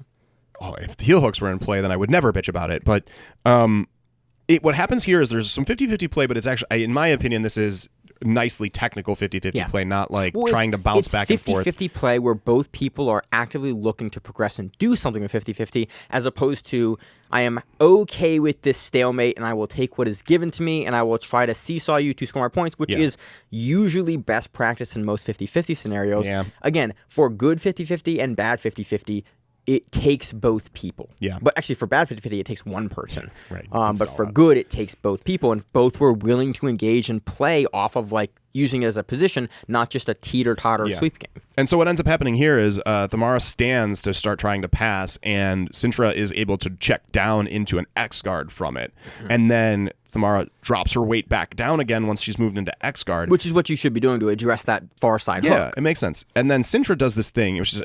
It is so hard to do this. I try to encourage people to do things like this. I wouldn't be able to pull this shit off that Sintra did here. But what she does is, while she's in this X guard, arm over X guard, she reaches back and grabs Thamara's far pant leg, but just casually grabs it. Right? And this is a thing that we talk about a lot, that like if you're using strength, you talk about this with white belts. If I'm using strength, I know, or if you're using strength, I know where you're putting things. Yeah. I know where your strength is going and I know how to resist it. If you gently hold something, you can wait until it's time to use the strength to and then take advantage of it, because I don't know what direction you're going. You have some dynamicity in the grips, right? And you also have some element of surprise with the grips where it's like, it's here, you're not showing me your hand with putting everything into that grip. I'm like, it's here, I'm gonna have to address it, but I don't quite know where you're gonna go with it. And honestly, I think Sintra might have gotten this grip in a way that Thamara didn't even notice it. She just had the pants and held them gently and waited for Thamara to try to stand on that foot. And so there's a brief moment where Thamara puts weight into her front foot and starts trying to step up her back foot, and as she goes to plant, Sintra yanks it back and then stands up and starts wrestling in. And it was just so beautifully timed. And like the idea that you grab a grip like that, and if you get a grip like that, typically, and if you're playing an X guard, and you can get a grip on the far leg, you're like, oh, hell yeah, I'm going to yank this bitch, I'm right? a huge X guard player, so I get that. I'm like, oh yes, this is like one of the best grip ever. It's the best thing that I can do here. I can tech you up, and when you go to get your leg behind me to beat me, like I have the leg that you need to do the thing. Yeah. And I get to go twice, and you don't get to go once. You get to react twice to me, and one of those reactions is, oh, that leg didn't come with me. It is such a game changer of a grip if you can get it. But it is difficult to get to. Yeah, and she gets it and is like, I'm just going to hang on to this for a bit. Like, I'm going to chill and use it when it's worthwhile. And to have the, like, patience and confidence and control to do that and then to use it properly. To use it as a counter when you're supposed to use it as opposed to trying to force it through is just like a level of confidence and calmness in the moment that is unique. It was incredible jiu-jitsu play. She comes up, she actually doesn't get the sweep off of it because... Tamara grabs a knee bar and counters, which is another like just beautiful, intelligent play. Like, because what ends up happening is she's getting the sweep, she's getting the wrestle up sweep, and Tamara checks down into this knee bar, which ends the sweep sequence, and then Sintra has to defend, and then once we end that defense, even though Sintra's on top at the end of that defense, because of the way the rules work, she doesn't get the sweep. And so we're still exactly where we were, despite despite the beautiful jiu-jitsu from Sintra, it is countered by brilliant and gamesmanship and understanding of the rules at the highest level to know that, okay, if I do this here and then she sits back down and then comes up on this, it's not going to count as a sweep. It's going to count as like a reversal instead of a sweep. Is like, and it is very hard to explain exactly what the shift is. It's one of those things you have to read the rules and you have to watch matches like this with the rules open. And honestly, usually have someone who is more experienced to explain. Like Josh for years was the guy who was like, "Hi, Josh, what happened here?" He goes, "Oh, it's a reversal because," and he explains exactly through what happened. This is a great example of like that rule, and competitors at the highest level. I have a cool story. Inherently. Backstage at one of the Fight to Wins, it was Shane Jamil Hill-Taylor, and a new IBJJF rulebook had just come out. I think it was whatever the previous update was, and he had read it. He'd understood it very well, and he was explaining to then brown belt Malachi Edmond the specific changes in the rules and how it affected sweeping now. And basically explaining, the old rule was this. Now you have to do, and he was explaining it like basically, it was basically a change to 50-50 tech-up rules. Yeah. And he was explaining that, and Malachi had a question, and it was like this, and Shane was like, no, it's this instead. You have to. And it was wild to watch this backstage interaction. These guys are just like waiting for their matches to happen on Fight to Win, and Shane is explaining to his teammates the rules that he understands at a world level, so that his teammates can understand when they go and compete. Yep. And it was just a really cool moment. Matches like this are at the highest level. Emphasize that, like, oh, they have such a adept understanding of like where the points will be scored and why they will be scored. When it works correctly, it's beautiful. And so then this exchange ends with Thamara coming up and Sintra essentially going for the takedown, and then there's this push off the mat. Again, it's a push-out sequence, a edge of mat play, a fleeing the mat kind of situation. Sintra gets the 2 points for that, and then wins on those points. On the advantage, and then also on the 3 advantages that she's earned throughout the match. Oh yeah, so I think that tied it up, and then that tied it up, and then she wins on the 3 advantages. But man, it was a good match all the way through. I don't necessarily disagree with the push-out points on that. I think that that's a fine rule. I think it was a reasonable. legitimate thing that happened there. Yeah, again, I'm not. Again, I mentioned it earlier. Like, I'm not upset about it. I'm happy. Yeah. It's a rule that frustrates me from time to time because big sequences gets subjective. But I think it is better to have it and to have it be more common than previously, where you could just run out of bounds and like reset, and it eliminated so many sequences. Now at least there's essentially a penalty, there's a scoring opportunity from that, and so. A, it puts more points on the board, which I think makes the matches more interesting. And B, it forces people to adapt their tactics to engage in bounds or basically essentially be penalized for the out of bounds, which it's a step, I think, in the right direction. I agree. There's going to be some growing pains with it, but I do appreciate it as a new rule, the way they're implementing it. Yeah, I agree. So this is the first rule with that new. This is the first world with that new rule, which is why we saw it at Pans, and I think it was a huge improvement at Pans. I think it's an improvement here too. I think it's a huge improvement. I think that's correct. It changes a lot of that edge of mat bullshit that it causes like 10 resets in a match. People are a little less willing to do that now because you can be scored on far easier in those scenarios. You give 2 points to your opponent, which very frequently at the high levels is match deciding. Yeah, that's it. So, lightweight finals. Lightweight. Bia Mesquita, Luisa Montero have seen each other in high-level competition. A few times. A ton. A few times. An absolute ton. Double guard pulls, double penalties, twice. Another double guard pull. Luisa moves to top, takes the advantage for that. Bia's working some straight ankle lock for about 4 minutes, in pretty tight. And then moves to 50-50 once Luisa is able to get out of it, but gets double adds throughout that process. So Bia's up a couple adds. Bia gets points on the come-up sweep in the 50-50 nonsense. That was it. Yeah. That was the match. I mean, that was the match. Bia takes her 7th black belt world title. Black belt title. Damn, she is good. She is good. 50-50 is Zak's favorite position. Yes. But again, I love long-standing champions because that's how you get really interesting stories for us to talk about. Where it's like, hey, returning champion, 7-time world champion. You know, you have to have kings and queens of divisions in order to make divisions, I think, really interesting because it gives up-and-coming people someone to look forward and target and face. And again, it makes it interesting. It's cool, and it's cool to see Bia, continue her dominance. I think lightweight. I thought she was at other weight classes than lightweight. I'm not sure. I don't know either, but at lightweight, 7 years. Featherweight final, we have Gavin Mccomb defeating Bianca Basilio, 2 points. Yeah, this was an interesting match for IBJJF Worlds because it was a heavy wrestling match. Yeah. I think it was the heaviest wrestling match we saw in all the finals for sure, but maybe even throughout the black belt divisions. I can't think of I didn't watch everything, obviously, but I can't think of another match that was as wrestling heavy. Finals, for sure, not in the finals. For sure, not in the finals. But there's some nice wrestling attempts here and good defense, which I think this can come across as kind of boring for spectators, especially when it's 10 minutes of it. I would rather watch this than 50-50. I think people make the argument that this is just as boring as 50-50, and I can see it. I have a wrestling background, so for me, this is a little more interesting. But it was some good wrestling encounters. Gabby, I want to disagree with you there, but I think like everything you said was valid. Like, yep, that's I agree with what you said. Gabby pulls a really nice arm drag sit to single. Yes. In here, oh man, it was beautifully executed. It was textbook. It was basically situation, the same side. Yeah. You pull down. They're forced to basically like base out away from you, but you've turned the corner and coming out of the side as you snatch the single leg, and like they essentially then have to turn away from you or square to you really hard immediately because you've off balanced them by pulling them down.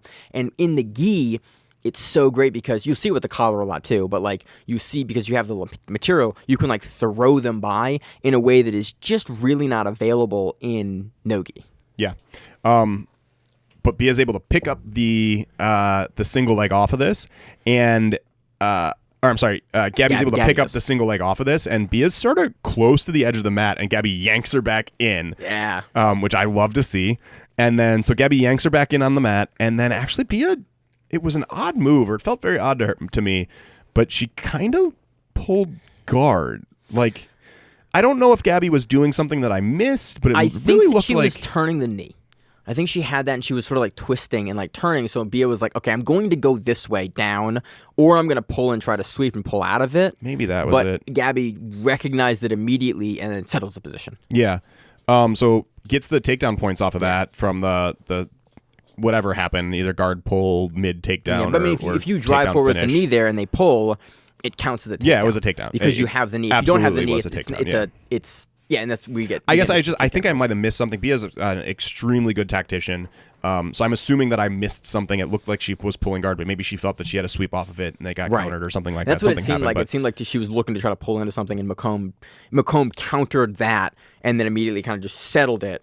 And then she was like, okay, like I can't fire off my sweep now, and now I've been taken down. Yeah. But then after this, Gabby pushes out from sitting open guard and uses the space she created to wrestle up herself, grabs her own single, but she does it in a really nice way because they were on the ground, and so as she came up, she was able to like really smoothly grab Gabby's lapel. Yeah. And feed Gabby's lapel down underneath. Single is just amazing because it controls. So good. I love it because it controls the cross side or even the same side of the shoulder, and it actively works to posture them down. So now you have someone who is in a bent over position defending a single leg, and if you've ever had to do that, like take your own lapel on either side, wrap it under your leg, and then go. It is so much more difficult to defend because you can't turn your shoulders up and out, which is historically for a lot of single leg defenses what you need to do. Well, on top of that, just even ignoring all of those things, the lapel grip is nice and tight, and it acts as a barrier from you dropping your leg back to the mat. Mm-hmm. And so, like, even if you do all the things that you need to do to create space, and you're not your posture's not broken, and you're able to like get into a position, your leg is still being held up in the air by your own lapel, and it's hard to push through that in the same way that it's difficult to work with lapels. Is stupid hard to break too, because it's a grip under the leg, and it's like friction.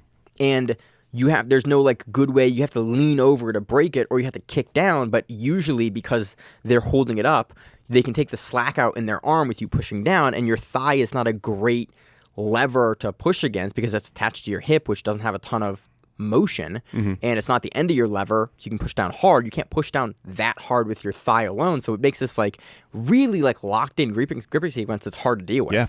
And with all that said, though, Gabby's like, yeah, okay, I know I can't get my fucking leg out of there. I'm gonna loop choke you instead. And so she starts like jumping up into these loop chokes on Bia, and watching it, I was like, well, that's kind of dumb. You're going to get taken down. But instead, it was not dumb. I'm the idiot. And it was a brilliant way to defend this because she was getting so deep into these loop chokes that it eventually forced Bia to let go of the leg. It was like a loop choke and like a guillotine combo. It was like a jumping loop choke guillotine combo. And I just watched. I did the same thing you did. I was like, and she gets taken down, and then she didn't. She just didn't. And I was like, okay, obviously missing some technical aspect. I think what was happening was that Gabby or that Bia realized that if she did finish the takedown, like, yes, Gabby's off balance here, but if I do finish this takedown, there's a chance that I might get finished because I'm getting taken down into the choke somehow. Which is a very real, which is Zak, my entire A game. Take me down and let me which is like, I'm going to give you this leg, it's looking like a real good leg, and then I'm going to guillotine you from the front. Like, that is, I've taught that sequence, then gone to tournaments and done that sequence the day after I taught it. Yeah. It's a very real thing. And you have, again, like Mccomb, who's such a good technician, and it's getting deep enough on the neck where it's like that becomes, you're going to drive into me. If I can hip out, I can get my shoulders above you, and I can make that choke very tight. I then have sweeping opportunities because now your hand is trapped under the lapel. The lapel goes from being like a great tool to keep someone like honest with their leg to all of a sudden, okay, I am dropped out of position to defend anything. They can sweep. It turns the battle into a much, much different battle with the threat of that choke there. Yeah. And so eventually Bia has to let go of that grip or else like deal with this potential choke situation. So we're in a situation where they're back to standing. Gabby is up 2-0. Bia jumps a flying armbar for the fuck of it towards the end. You know, I think it was a Hail Mary kind of situation. Always appreciate it. I love that. You're down on points. Like, what do you got to lose? Because occasionally it happens and you're like, that was wild. Did you see that flying armbar in the finals? Yeah. Again, I always appreciate when competitors at the highest level, like that are down, will go for some wild shit. Yep. I appreciate it as a fan. Tons of respect for that flying armbar. Did not land. Gabby ends up winning 2-0, but damn, there was a lot of stand-up hand fighting, and if it's something that you're interested in watching at a very high level, it's a match worth watching. If you absolutely hate stand-up in the way that I don't like 50-50 seesawing, then maybe you can skip to the exciting parts, but the exciting parts of this match are very, very good. Yeah. Like, they're interesting sequences with very good technique that comes in a couple little spurts, and then there's a lot of hand fighting, but in my opinion, it was a really good match, and if nothing else, it's a great match for those couple little sequences in there that were very technical and exciting. Gavin Mccomb takes the finals. Moving on to the light featherweight division, we have Ana Rodriguez defeating Mikey Musumeci 4-2. I'm not sure if this is an upset, but this is definitely, I think Tammy was one of the favorites to win this division. She has a world title before. I wouldn't call it an upset. Ana Rodriguez has also been on fucking fire lately. Yeah, I mean, she finished her semifinals match versus Jessica Khan with a mounted cross choke. Yep, that was an interesting finish. Like, I think even you can probably find the clips of that on Instagram and stuff. I think I saw on somewhere. I think that's where I saw it too. Interesting finish. For this guard, this one, Ana pulls guard immediately, and I think Tammy wanted the double guard pull, but was late on it. Yes, and so and you saw that immediately. It was like, oh, she like pulls late. She is very clearly a late pull, and you saw it, and it was like obviously an error that she made. And you realized that she made the error because like she didn't expect the immediate pull. I think she expected like a grab and like one or two, and then we'll go. Not the immediate pull from Ana Rodriguez. And so Tammy is forced to come to top and clearly did not want to be on top here. No. She gets the knee in to begin to pass and is like sitting back, and it almost looked like, but sitting back a little bit, and then Ana Rodriguez just does like a little hip bump. And it almost looks like Tammy just accepts the sweep. Like, fuck it, I would rather get swept so that I can be in 50-50 and play the game that I want to play than try to be on top, not in the position that I want to be in. Again, which maybe I respect, you know? We've seen like guys like Levi Jones-Leary do that where it's just like, I want to be here. There's $100 grand on the line. I'm going to play this game. You're not going to stop me come any adversity. Yeah. So Tammy sort of accepts this sweep, loses the 2 points on it, but in accepting the sweep, she transitions the whole position into 50-50. Which is clearly where she wants to be. Yeah, we get some 50-50 play. Ana comes to top to tie it up to 2-2, and then ends up playing in Tammy's open guard. And Ana keeps the pressure up for some relatively safe jiu-jitsu to take the win. Yeah, I mean, you're up on points. She's not going to engage. Again, Musumeci is astonishing on the bottom. She had a world finals where she was up, and then she held the closed guard with the body triangle. It was able to take a win like that. You do not want to get in the same situation where she's up in points, and so she plays a very, very tactical game there and goes, I'm going to engage enough with you to not continue to get points awarded against me, but I'm happy to take the stalling if need be. And takes this the was clearly a situation in my eyes where Ana Rodriguez got the jump, and they the two of them wanted to play a very particular game. Anna, in the first couple seconds of the match, got the advantage by getting to the bottom first. Tammy couldn't deal with it, but Tammy could not change that outcome, that initial I'm now on top outcome. And in the process, her game got disrupted, and Anna takes it with that disruption, I think. Again, we talked about that. We've talked about earlier in this match, the initiative. Like, who has the initiative in the match?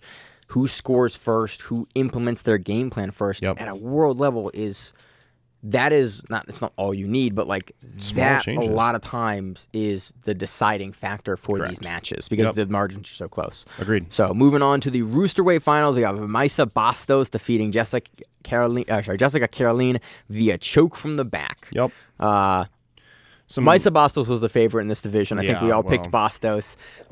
Not surprising. Just great technician. She's a fantastic technician. We have some double guard pulls and 50-50 stuff. Maisa ends up with the spadle. Love to see that. I was wondering. I was like, she's not going to get that. Yeah. Like, lands in the spadle and then takes her time to climb up into the back, which is just beautiful technique. I think she ended up in the spadle from 50-50, which I'm going to go back and watch quite a bit because I want to figure out how to do that. Spadle is a great position. You know what the spladle is? It's called a spladle. Spladle.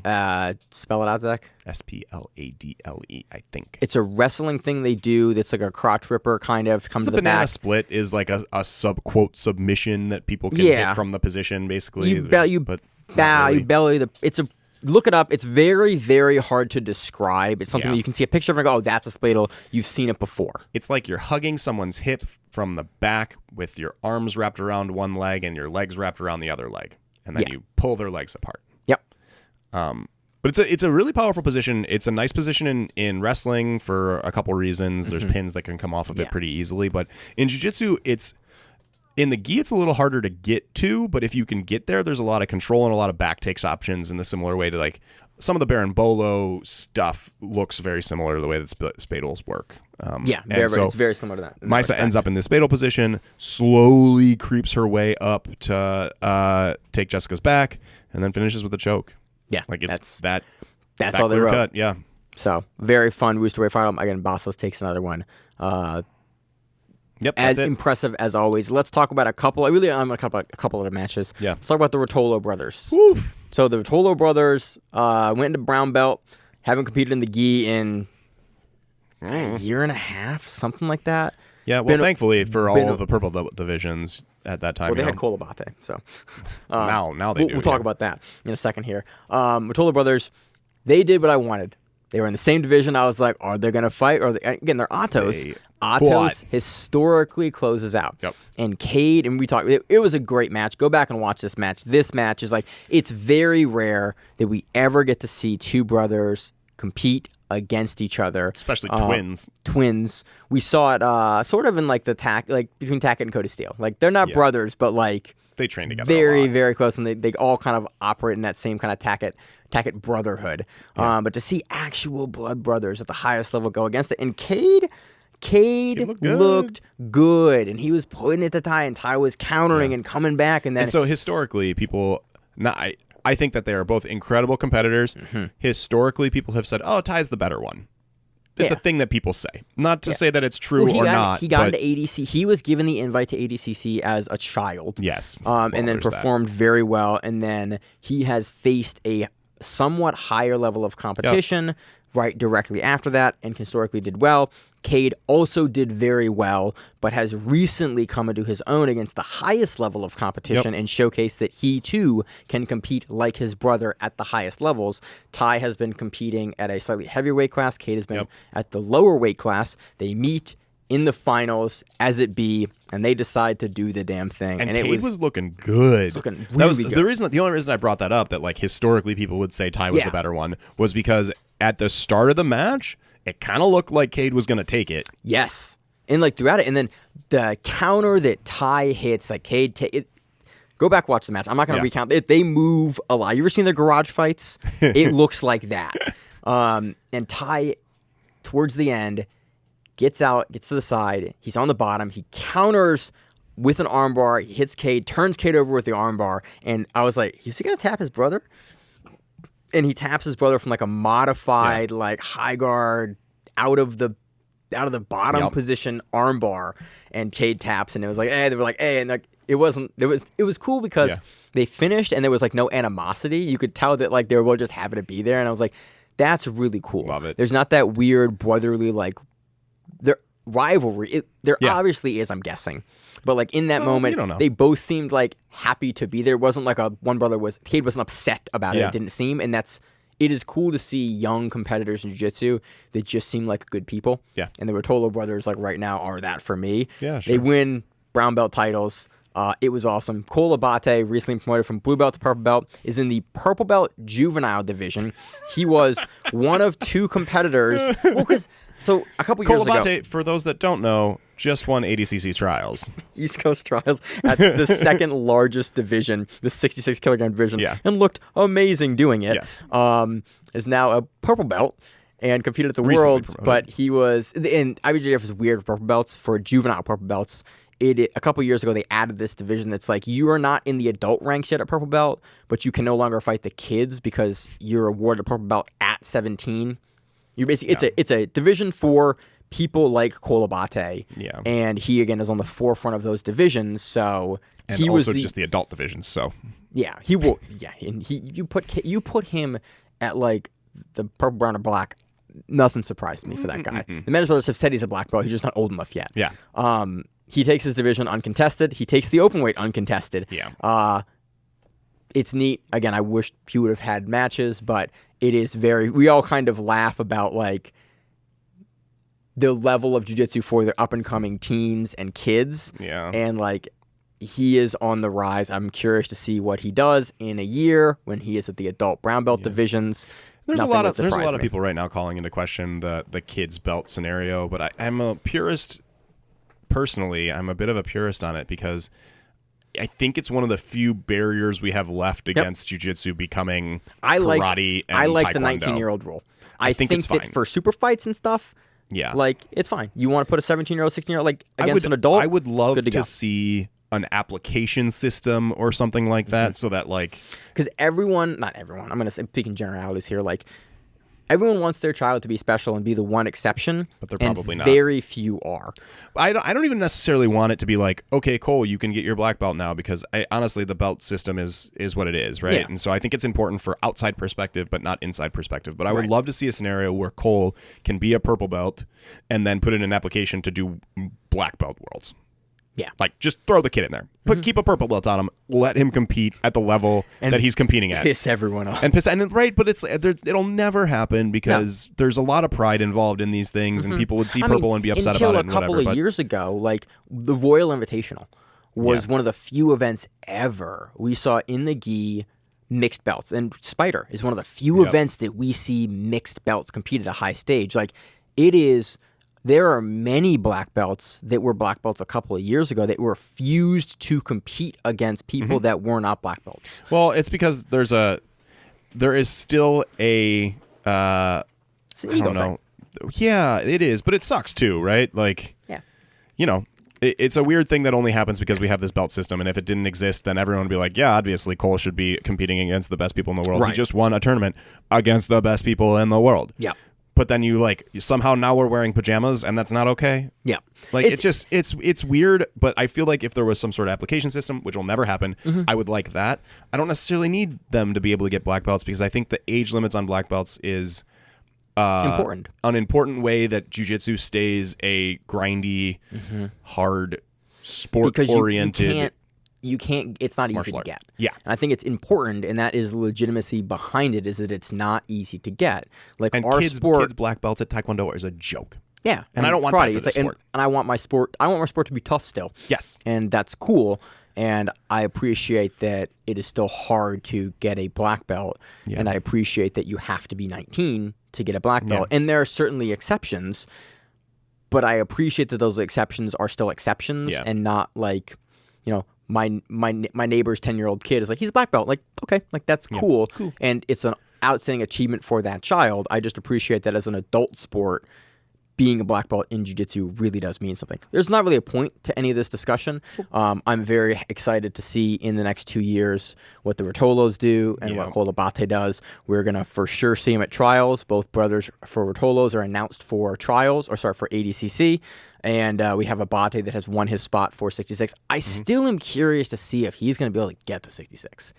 I know. They do not move trials winners. Yeah. That is like a rule that at least they've mentioned it, right? I mean, it's collegiate wrestlers. It's a year. He'll make it, but it's just I'm curious to see immediately after what he does, what Ty does, which is like, oh, cool, you're at 66, and then 4 months later you're at 185, and you're like, okay, it's possible. I mean, he's on the shorter side relative to the Rotulos. Yeah.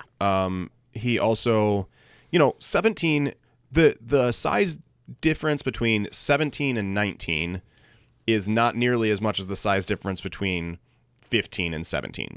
He's hit a lot of the growth. I think Cole. He's got to be careful. He's 17. He's 17. He is 16 or 17. I don't remember. He was 16 at trials, but I think he was turning 17, and that's part of the purple belt situation, right? I don't remember because he's a juvenile purple belt, which might mean he's still 16. I don't know. Okay. Again, we on the show don't cover the lower color belts because we just because we can't. We can't, and also, it is an easy barrier for us to put up to limit what we are covering. Also, the black belt titles are essentially the open titles, where it's like you're at the most advanced division.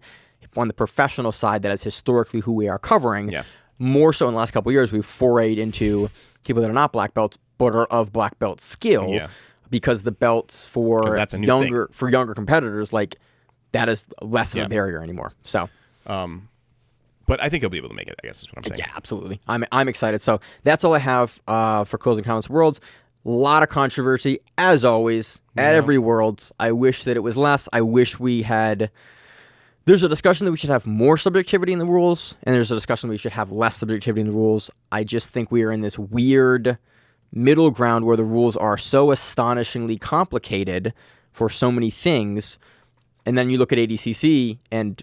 there's just not usually that much controversy. Honestly, I don't think that there was. I think that IBJJF has made some good moves, and that there has been less rules controversy in this than there has been in the past, in my opinion. In terms of who wins the match, is there this subjective choice that happened a couple times, but I think it's gotten less and less because the rules have gotten clearer and clearer, and a lot of the rules gaming and stuff like that has been taken care of. Which is good. There are some things that I would like to see changed. I want a rule to deal with 50-50 seesawing, but I think people might actually like it. I don't know who they are, but I think someone might. So maybe that never happens. The big thing here was the DQ from the event. Suspicious circumstances. Was the DQ from the event. Yes. Which was just DQ him for the match. That's fine, but don't remove him from the tournament.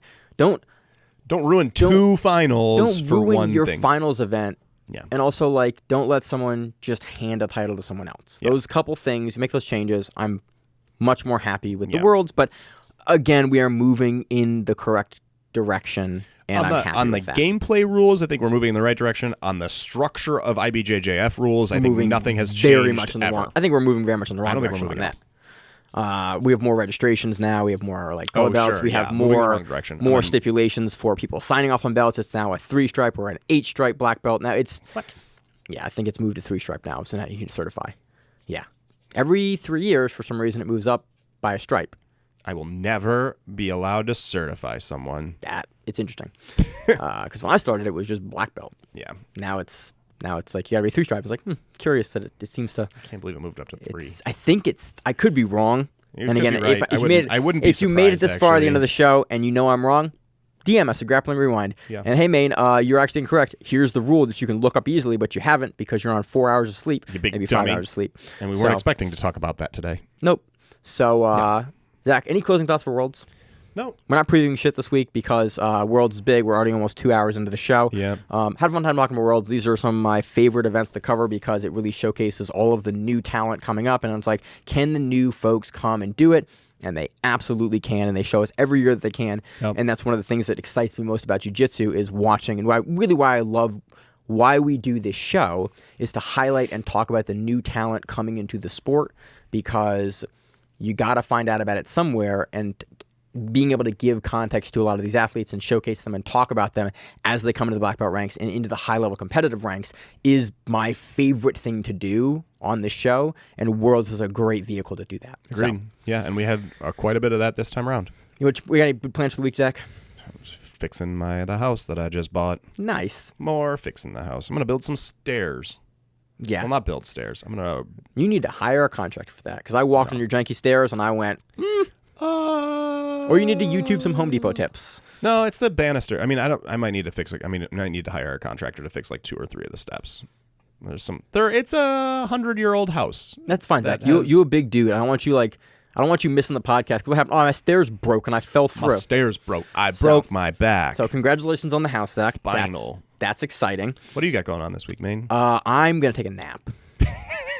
I'm exhausted from this weekend, from last week at work, then immediately going into doing commentary for Copa Virginia, and then immediately this week in work, I was already on emergency calls like half the day today that will lead into tomorrow and Wednesday already, and then like Thursday, Friday, just trying to maintain, and then I have all of the holiday parties this coming week. Mine. And another one as well. I'm gonna have to go to your. I'm gonna go to that one first and then go to yours second because you're the homie. I'm gonna drink till I pee myself. I think I'll have a good time. So you have the Grappling Rewind Zach's / the Grappling Rewind holiday party. Yeah. Well, and everyone that I know actually. Yeah. And so that's my plan. My plan is to make it to the holiday party. That is my plan. Well, your wife's gonna make it whether you're there or not, and that's what I really care about. Mm-hmm. She's a very nice lady. We have fun times. So that's what I got this week. I'm nothing other than that. I just want to take a nap. I'll edit the podcast. I got a couple hours to edit it and get it out, and that's all I got. So as always in the show, I'm your host Maine, Zach, and we are the Grappling Rewind. We'll see you on the mat. Whatever it is, stay safe. If you like the show, please consider sharing it on Facebook with the folks at your gym. It's the best way that we grow the show, and we really appreciate it. You can reach out to us on email. We also have Instagram. We have Facebook. We have Twitter. We have Google+. Until that shuts down. We have a website. If you have an event you would like to have us cover, please let us know. If you have a name, like most people do, and you'd like to have us stop butchering it, let us know. Reach out to us. The show is also available on YouTube, Spotify, in addition to iTunes and every other podcast service. We very much appreciate your time, and thank you.